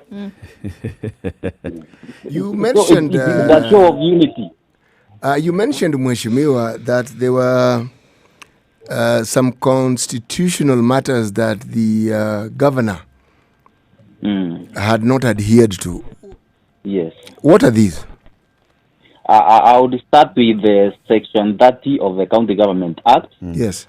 That provides for the functions, duties, and responsibilities of the governor. And one of the key functions and key responsibilities the governor is supposed to do is make an annual address to the county assembly, outlining the plans and the policies that the county government is putting in place on matter service delivery. You see, this one will give the roadmap, will indicate to us at the county assembly, I'm setting these as the standard, I'm setting these as the pace. This is what is expected of us as a county executive. As I bring the budget, these are the policies. This is what you'll be expecting in the budget. As in Kirinyaga County, nothing has been happening like that. There is the majority. How many times has she addressed the assembly? Or immediately after election. Since then, she has never appeared in the assembly. She has actually undermined the authority of the county assembly. And the authority of the county assembly is provided in the constitution. So that is one. Number two, being the CEO of the county as it is provided in Article 179 of the constitution. All these officers who are working in her office, she is responsible, she is answerable, she takes responsibility. Yes. So when we see that the tendering process is being manipulated to favor one or two companies that are seated with a family that is that belong to one of the officers within her office, it's bring conflict of interest, and therefore she cannot run away from this. Number two, conferring herself direct benefit. For example, you are paid an amount of money summing up to a figure like 10 million in the name of you are traveling outside on official duty, whereas the document we have in our hands indicate that you did not travel. At all. That at all. That's amount to abuse of office, and not one. You can be paid once, then due to maybe unavoidable circumstances you fail to go. But 1, 2, 3, 4, 5, 6, 7 times. This is deliberate. So 10 million shillings was amounting to how many trips? They were around 7 trips. And you're saying none of them had actually been made? Okay, there are others that she had traveled that we did not incorporate in our accusation. Okay. So the 7 that we have incorporated, she never traveled. Whoa, okay. Yes. And what was that? I think we saw a statement where she was responding to this and saying, look, the travels have, what was she saying, the travels have actually happened? Yeah, she said that they had happened. The travels had taken place. No, in that statement, if I can assist you, Yes. she said that even if she didn't travel, she refunded that money. Okay, yes. And what's the status of that? But it was not one trip, though. It was not one trip. It was a collection. Is it a Right? coincidence? Yeah. Is it a coincidence? 1, 2, 3, 7 trips. She didn't travel on any trip 7. You are paid, you invoice, you are paid the same day that you are traveling to Italy. 1 to 7 times, you don't travel, then you claim that you harmonize the account and you refund them. You see, it doesn't add up. And are there records of this in any way? Records are available. We even have the account that the money was credited. The invoices that we are done, the IFMIS, we have and the IFMIS extract. So No, the I mean documents of are the available. refund that she claims to have made. We don't have the documents to that effect. There's nothing like that. There's nothing like that. Kenya Wangui, it sounds like you guys had really done your background on this. You had worked on it, you collected your information. And by the time, like you said earlier, by the time you were presenting this in the county assembly, it was based on facts. And facts which you've invited her to counter. Now, if it goes to the Senate, and this is where the hearing is expected to take place, looking at the lay of the land right now, you're seeing the way Jubilee is working with other political parties, is working with KANU directly. Jubilee is working in some collaboration with your senator, who's an independent candidate, but he's working very well with Jubilee. Do you really see this thing going through? Me, I have the confidence. And I would want myself. I was also elected as an independent candidate. But I work very well and closely with the Jubilee colleagues, and I also support some of the agendas that I can make an independent decision. Jubilee, I don't think they also would support corruption. And in fact, it will taint the name of the president himself in the event that a corrupt thing is confirmed in our documentation and in our evidence, then they will stand and say that we rescue her. It would be so embarrassing to Jubilee itself and more so to the party leader. So it is our expectation, since one of the agendas of the president is fighting corruption, we are helping him. Therefore, he should be in the front line, whipping all the Jubilee senators to make sure that Waiguru is sent home. That's what we're trusting. Well, we did try to get, a hold of her today to have a conversation with us about, what would be her side of the story, but unfortunately she was not able to present herself for, whatever reason, based on that. I mean, it's always good to hear from the other party, whatever it is that they're saying, in a rebuttal to the accusations that are being made. What we did, however, hear glaringly yesterday was that the whole process that took place yesterday was unlawful. Because she had asked, or rather that she had a court order barring such activities that took place yesterday. That's what we did hear, even when asking to hear from her. What would you all have to say about now the purported illegality of the process that took place yesterday? Let me remind you guys that this motion was initiated way back on 31st of April. 7 days later, a court order was presented to us as an assembly. And the speaker took us through the court order, and the instruction from the speaker is that we have to respect the court order.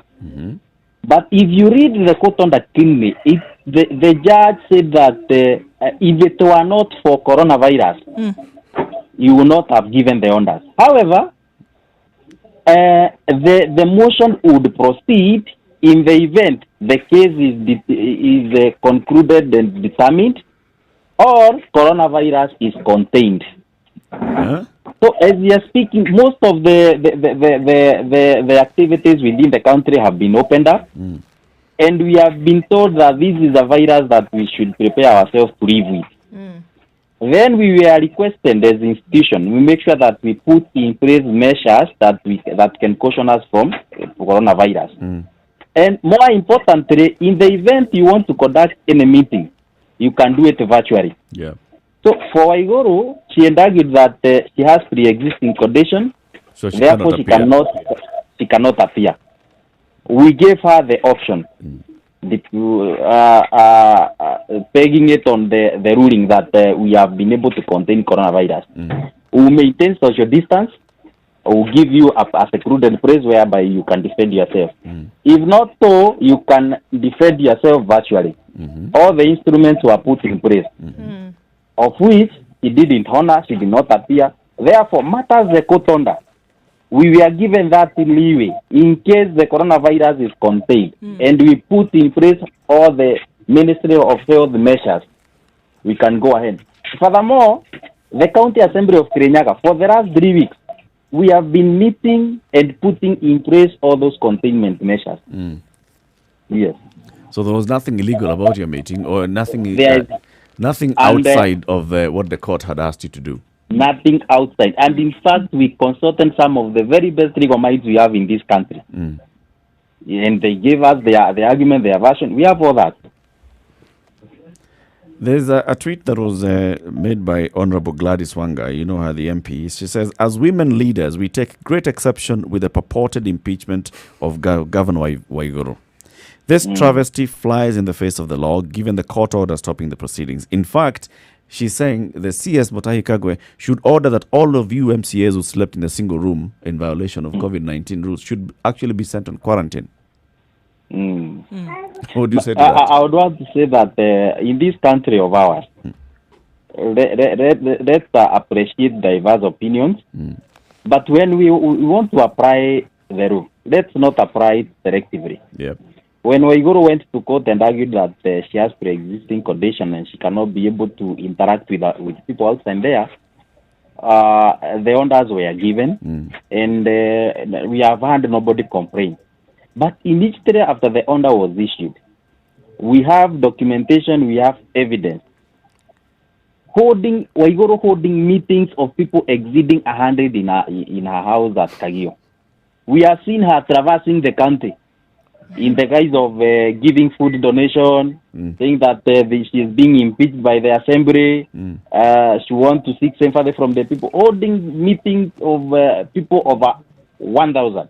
So why is it us as an assembly of that 3 members meeting and executing our constitutional mandate would be a problem, and we would want to be quarantined, whereas the governor who has been holding meetings in public with over 1,000 residents, she cannot be taken for quarantine. Therefore, let's apply the rule, the regulations broadly, not selectively or discriminatively. Very good point. Yes. MCA Kenya Wangoi, the MCA for Mutira Ward in Kirinyaga County, thank you very much for speaking to us. And thank you for shedding light on the thinking behind the impeachment motion and what has transpired in Kirinyaga County in the last 2 years of you being in office as an executive and assembly as well. I'm happy. I appreciate. Thank you for the Asante sana. opportunity. Asante sana. Have a good day. Good day, too. So you've heard it from the man. This is what has been happening in Kirinyaga County. And he says, look, we did not disobey any court order. The court order had actually given us conditions, and we met those conditions. And that's why we were meeting yesterday. And that's why we went ahead with the impeachment motion. This one. What is certain is that they thought this thing through. And he said, we sought advice from top legal minds in the country. It will be messy, it will be noisy. This one, Next. as they say, this one not be play. This one not be play. Let's take a look at the weather and then we open up the phone lines. What do you think will happen to Anne Waiguru? Do you see the Senate actually going ahead to impeach Anne Waiguru if what has been presented in the Assembly holds water? Do you see the MPs, members of the Senate, actually being impartial on this and looking at issues on merit and merit alone? Good morning. This is a Situation Room. It's Kenya's biggest conversation. 0719 012 600.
All right, it's still coming down in Nairobi, 16 degrees, and the rain will be this way for most of the day.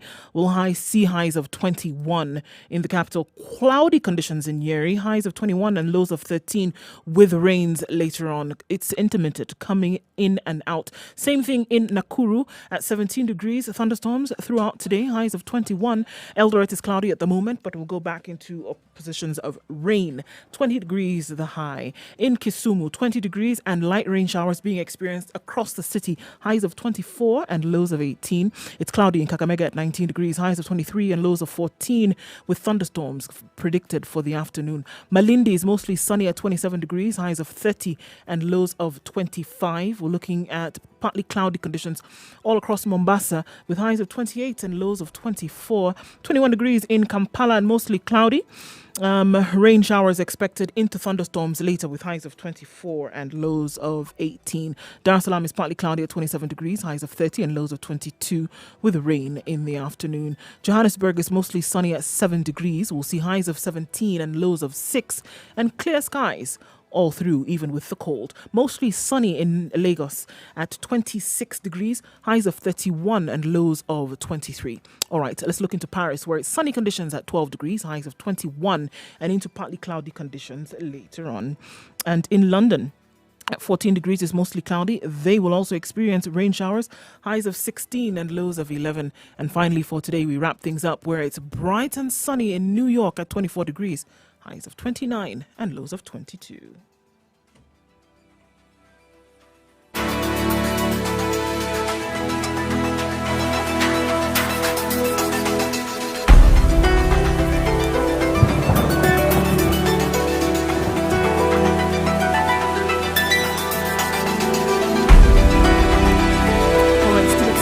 Serious traffic around most parts of the city, from Thika Road to Mombasa Road and the Eastern Bypass, where it's bumper to bumper wherever you look. A number of accidents having happened today, and that's quite unfortunate. So asking people that, considering the rain, we need to be a little bit more careful. Mombasa Road from the City Cabanas to General Motors and all the way down to Nyayo Stadium roundabout, and then onto Huru Highway all the way to Westlands. It is a bumper-to-bumper situation. There have been a number of accidents, so please be careful. It's going to be this way for a while from what we see, so please, as much as you can, take it easy. Stuck somewhere? Let us know. Spice FM KE.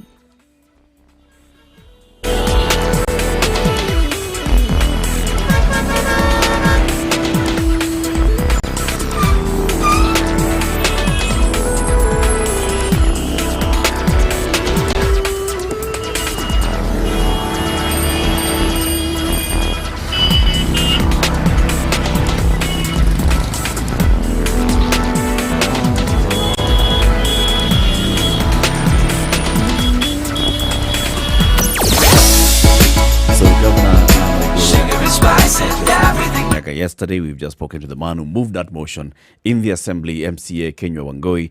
He has told us basically that they had thought through and some of these issues. And if you listen to them, CT, by the way, it sounds like it's issues that are pertinent, issues that need to be addressed. Maybe they ought not to have gotten to a point of impeachment, but these are issues that, touch on service delivery. What is even interesting, even more interesting, not just interesting, is that from what they say, they gave their governor ample time to respond to some of these problems that they had and to even address it with them. And from what they say, that the governor didn't give them the time of day. Yes. They had wanted. So they're feeling spited as well. Well, there is a feeling of complete disregard here.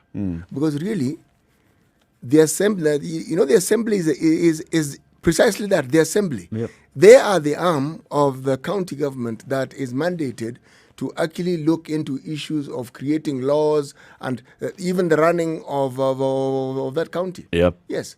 Not any different from the National Assembly. Now, if you have been governor for a certain period of time and the assembly is unhappy with certain things, reality dictates that you ought to actually address those things. Yeah. And from what we're being told, none have been addressed.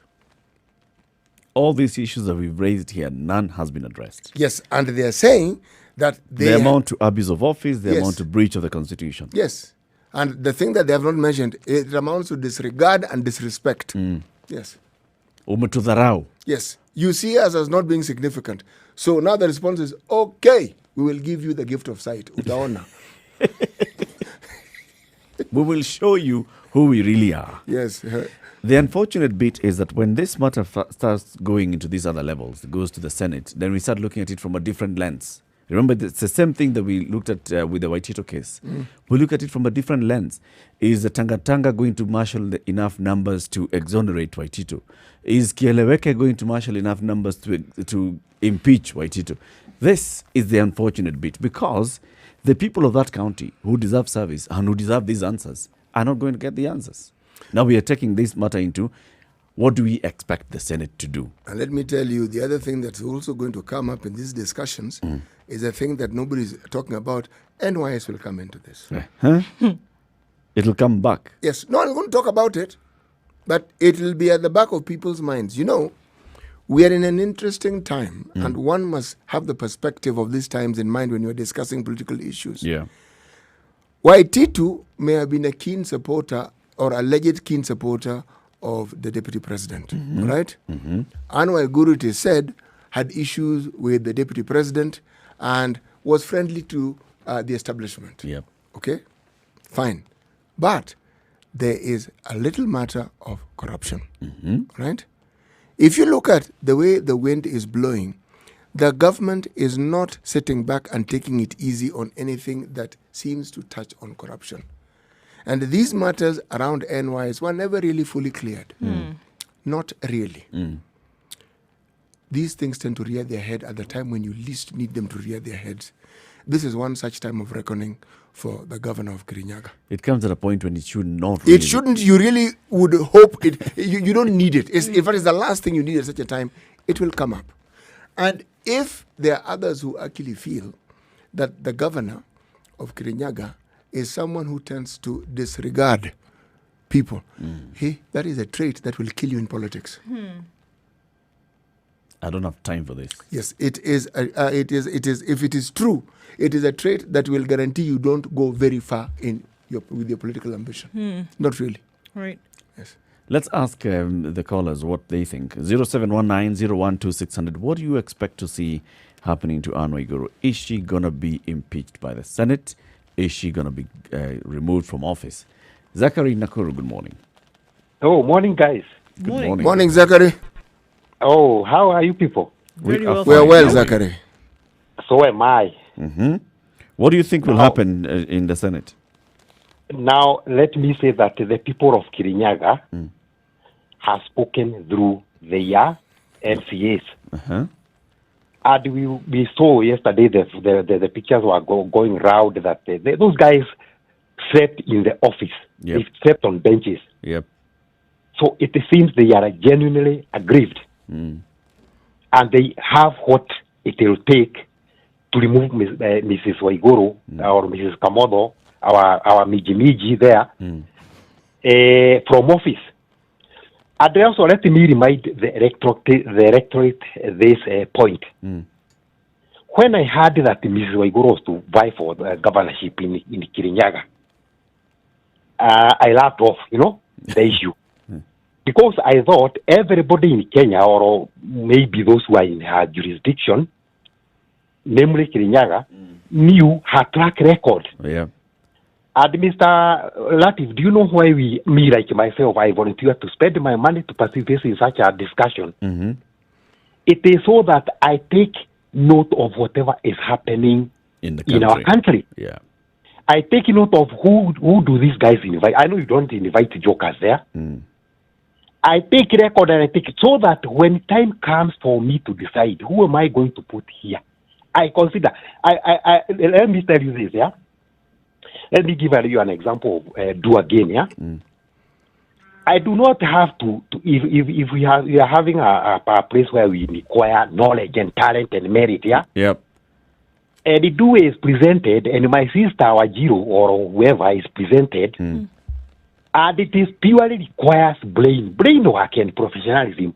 I do not want someone to come and tell to remind me, we are in the same, we slept in the same room. No, do is the right person, regardless of where she comes from. As long as she doesn't come from Satan, that's it. She is good to go.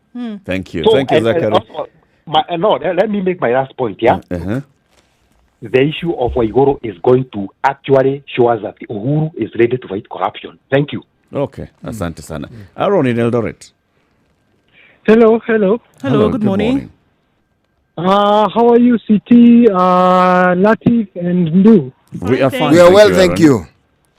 Okay, I'm a new caller. I've been a passive listener. I've never called you. Asante sana for calling in. Karibu.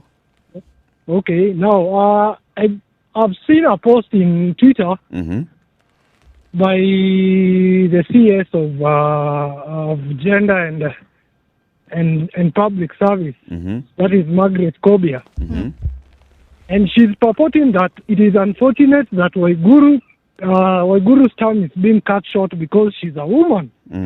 And this has really, it has not gone well with me because she's removing the women's card. And she's saying that Waiguru is being ejected out of the governorship because she's a woman, and she's showing her disapproval that this is not okay. And I believe that is not right because this is a matter of corruption. So this is not about gender. It is not about gender, okay? And I also believe that Margaret Kobia is using the wrong platform. I'm actually looking at Margaret Kobia's verified account, and I'm not seeing that tweet actually. It has been there in Twitter, please.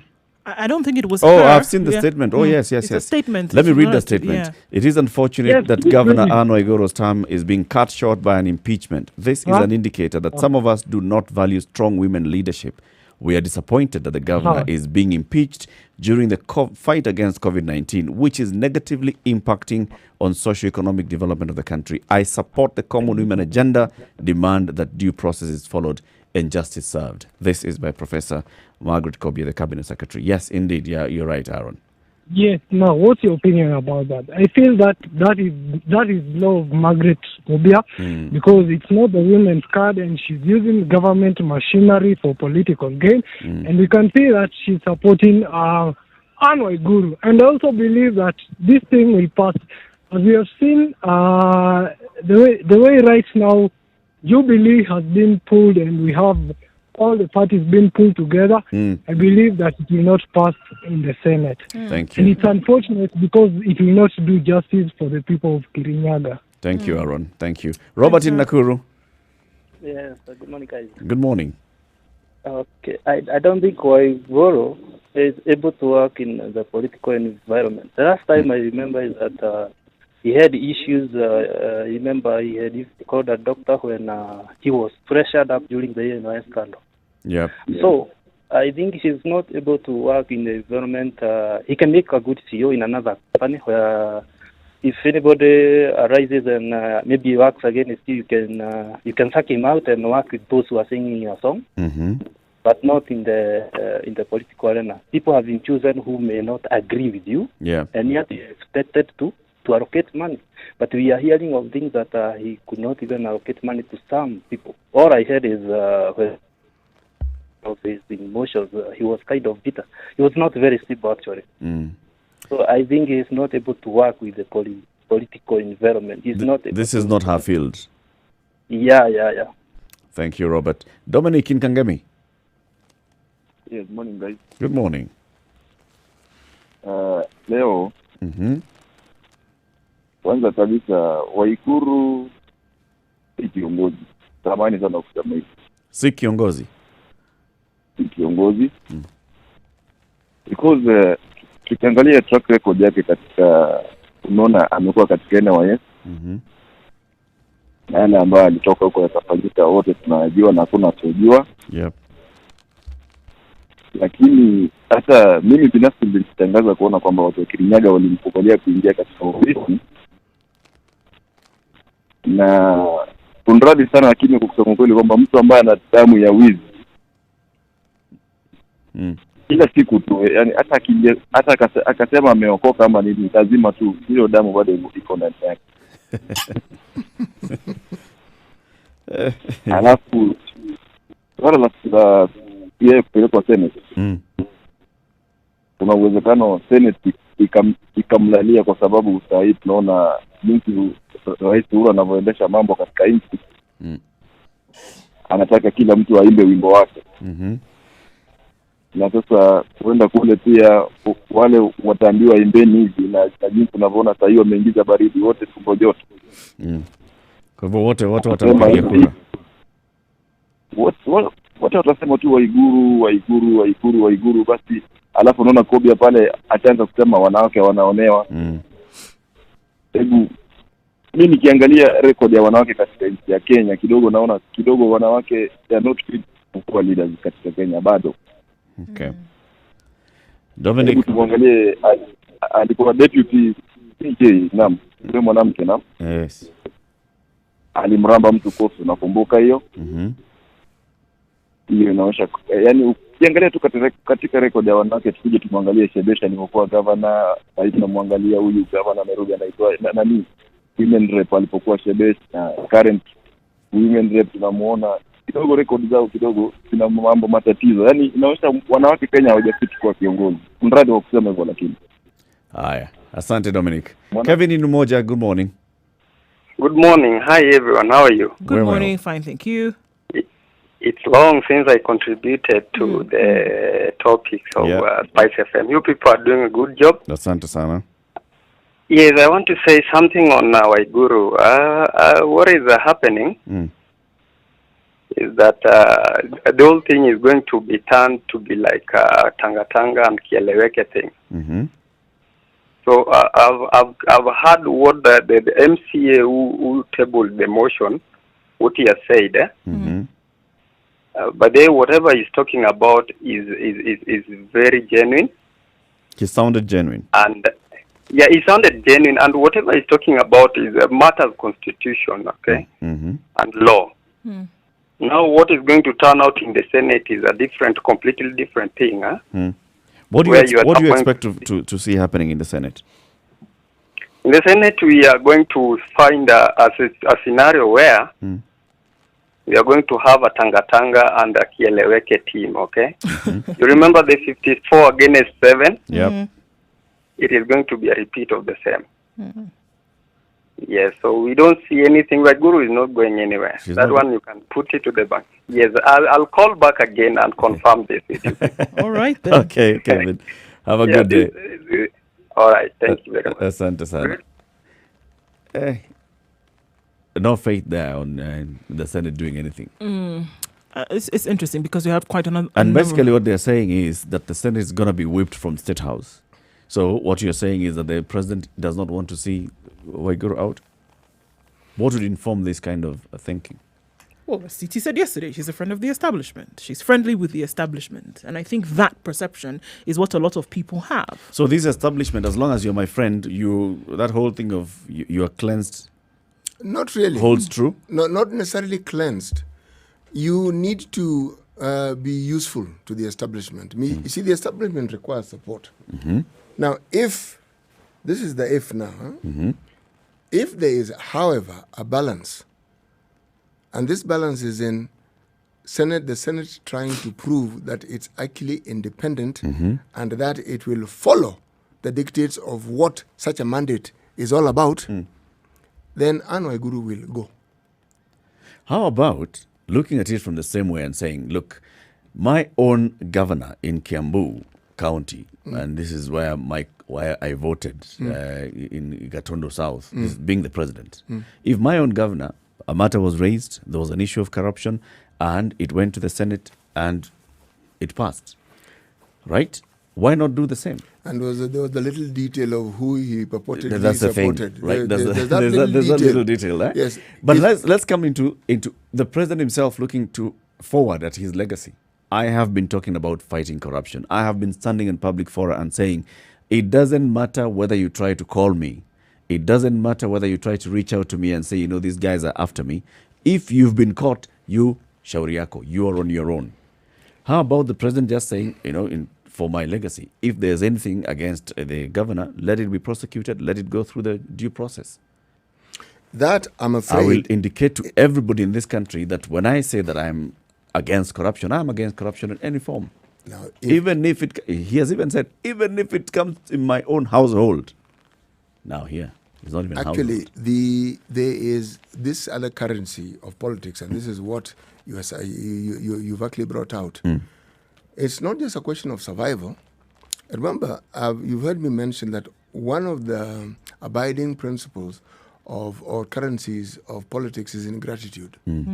You serve a purpose, you will have been considered adequately rewarded when certain things have happened. Thereafter, you are on your own. We are done. There are no more debts. There are no more debts. Now, so if you can't look after your own affairs, and there's this larger picture of how I need to appear, I have proclaimed that this is the stance I am taking. If indeed the evidence is true, you're on your own. Then you're on your own. This is what we'd hope. to see. No, there is that possibility. But then on the other hand, if the establishment feels that this is an ally that they need. And the bigger picture here translates everything else. Yep. Hata kama ni mwizi ni sawa. We will assume that it was a case of mistaken identity.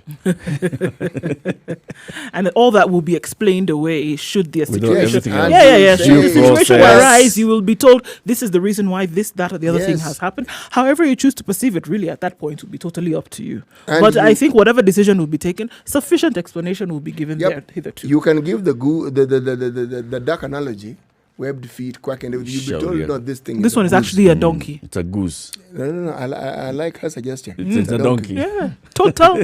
I mean, as far away from what everything is indicating, this is what it is. So, But it and you quacks. swallow it. So So, it has wings. So, it's a donkey. what's the matter You with can't that? see. It is what Just it is. because just- you can't see, it doesn't mean it's And not if a you're having donkey. difficulties, then let us help you. Eh. It is the simple principle of disbelieving what you see. Bas. It's a donkey. Bas. 10 minutes to 10. This is a Situation Room. 0719-012-600. Do you expect the Senate to go ahead and impeach Anne Waiguru? Good morning.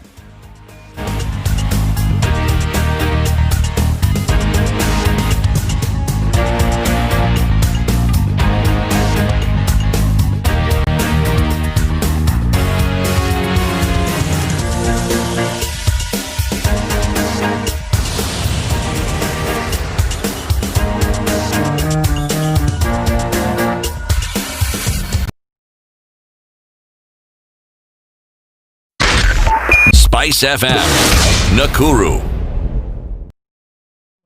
Okay, so we're going to look at feedback on social media shortly as well and see what people are saying. But let's go to Mombasa. And Tony is calling in from Mombasa.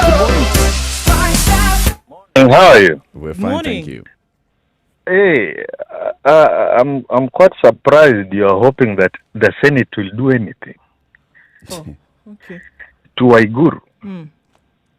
The Senate right now is an extension of State House. Okay, so let me ask you, So- do you expect the State House Yes. to do anything to Waiguru? No, Why not? because it's the same system. It's the same clique of friends. Yes. Whatever bone of the MCAs have to pick with their governor, it is regardless. Even if the governor was found with a sack full of whatever, coins, money, if you're in good terms with the system, That's it. there's nothing that will happen. That's all that counts. That is all that counts. We had a patch the other day, and so many people were removed from their seats. Do you think there's a senator who will dare stand against the president right now? None. From the speaker. None. Unfortunately, it's from the speaker. So Asante. right now, Kwisha, this, let so the- you're saying let just the- move on. Let's forget this whole thing. Let's just move on. what I always say is we have right now, as of today, we have 805 days to Vumilia until the next president is sworn in. So we just keep counting. 805 days. So let's just tighten our belts and ride the wave. Thank you, Tony. Simon in Nairobi, good morning. Good morning. How are you? We're fine, thank you. In matters of Kirinyaga, as much as there is the support as to what these guys did in impeaching the Honorable Waiguru, in my view, there is no MP who voted against the motion. What that tells you is that the MPs were trying to flex their muscles. In the case of Waitito, we all knew he goes to the Senate, he's out. Because they were all laid out there. In case of Waiguru, to me, it's about Kirinyaga politics becoming dirty. So you see... Because some of the things we have to be honest, Bonalati. This thing goes to the Senate, it will be shot down yesterday. And again, if you look at the reasons they put out there, they are well laid out. But do you have the political goodwill to actually clean the counties of these corrupt leaders? We do not have. Okay. The moment we place the upper hand in the Senate, we basically told the Senate that when we bring you these things, figure out if this guy can be on your side. And by the way, to be very honest, we do not even have a Senate. We have an extension of State House. So if Mr. Uhuru wants Waigoro out, she will be out.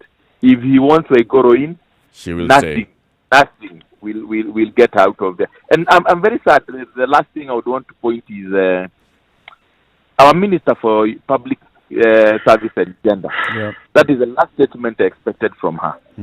If you have followed the news in Kirinyaga, you've seen guys suffering. Medical-wise, it's bad. Health-wise, she's doing zero.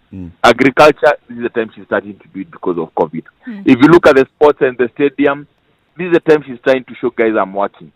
Now, for a minister who is supposed to be helping public service, for her to come and say it's men fighting the woman in Kirinyaga, I think we are way past that. If you're corrupt, that is going to gender. Yeah. Asante. Thank you, Simon. And finally, Peter in Roiro, good morning. Good morning. Good morning. How are you? We're well, thank you. Okay. My contribution to today's debate on the happenings yesterday in Kirinyaga. Yeah. I think from a political point of view, matters like that, of course, should be left to the counties. There's been a lot of debate on whether there is an underhand somewhere from the State House on anything that happens, especially in the central province politics. Yeah, we saw that with the removal of Francis Bilbao, Governor Etito. Ferdinand. Yes. Ferdinand, sorry, yes. And now, of course, the debate is Anne Waiguru here will probably be saved by the State House. I think it's neither here nor there, really, because when you look at, if you were to say there's a connection to State House and the President at the moment, he's really focused on his legacy. His legacy has to be in tandem with persons who may not be perceived to tarnish his name. Yeah. And he is also willing to actually sever perceived political connections with certain people. You know, people who may have helped him in the past, for the sake of his legacy. So, Kirinyaga people, the Kenya County Assembly, we've been reading, in the press that they have been wanting to remove this governor for some time. Finally got the opportunity. It's up to the Senate also to rise up to the occasion, because and do their part. They do their part, because if the evidence actually is sufficient to, to prove that she's violated whatever it is that they're accusing her of, then she has to go like Waitito. Yeah. So thank you. I thank you very much. And thank you for your contribution. Asante sana, Peter. Well, let's wait and see what happens in the Senate. Like people are saying, it's an extension of State House. Let's see what happens anyway in the Senate, because legally this is where it's going. As we conclude, what do you see? What's your prediction?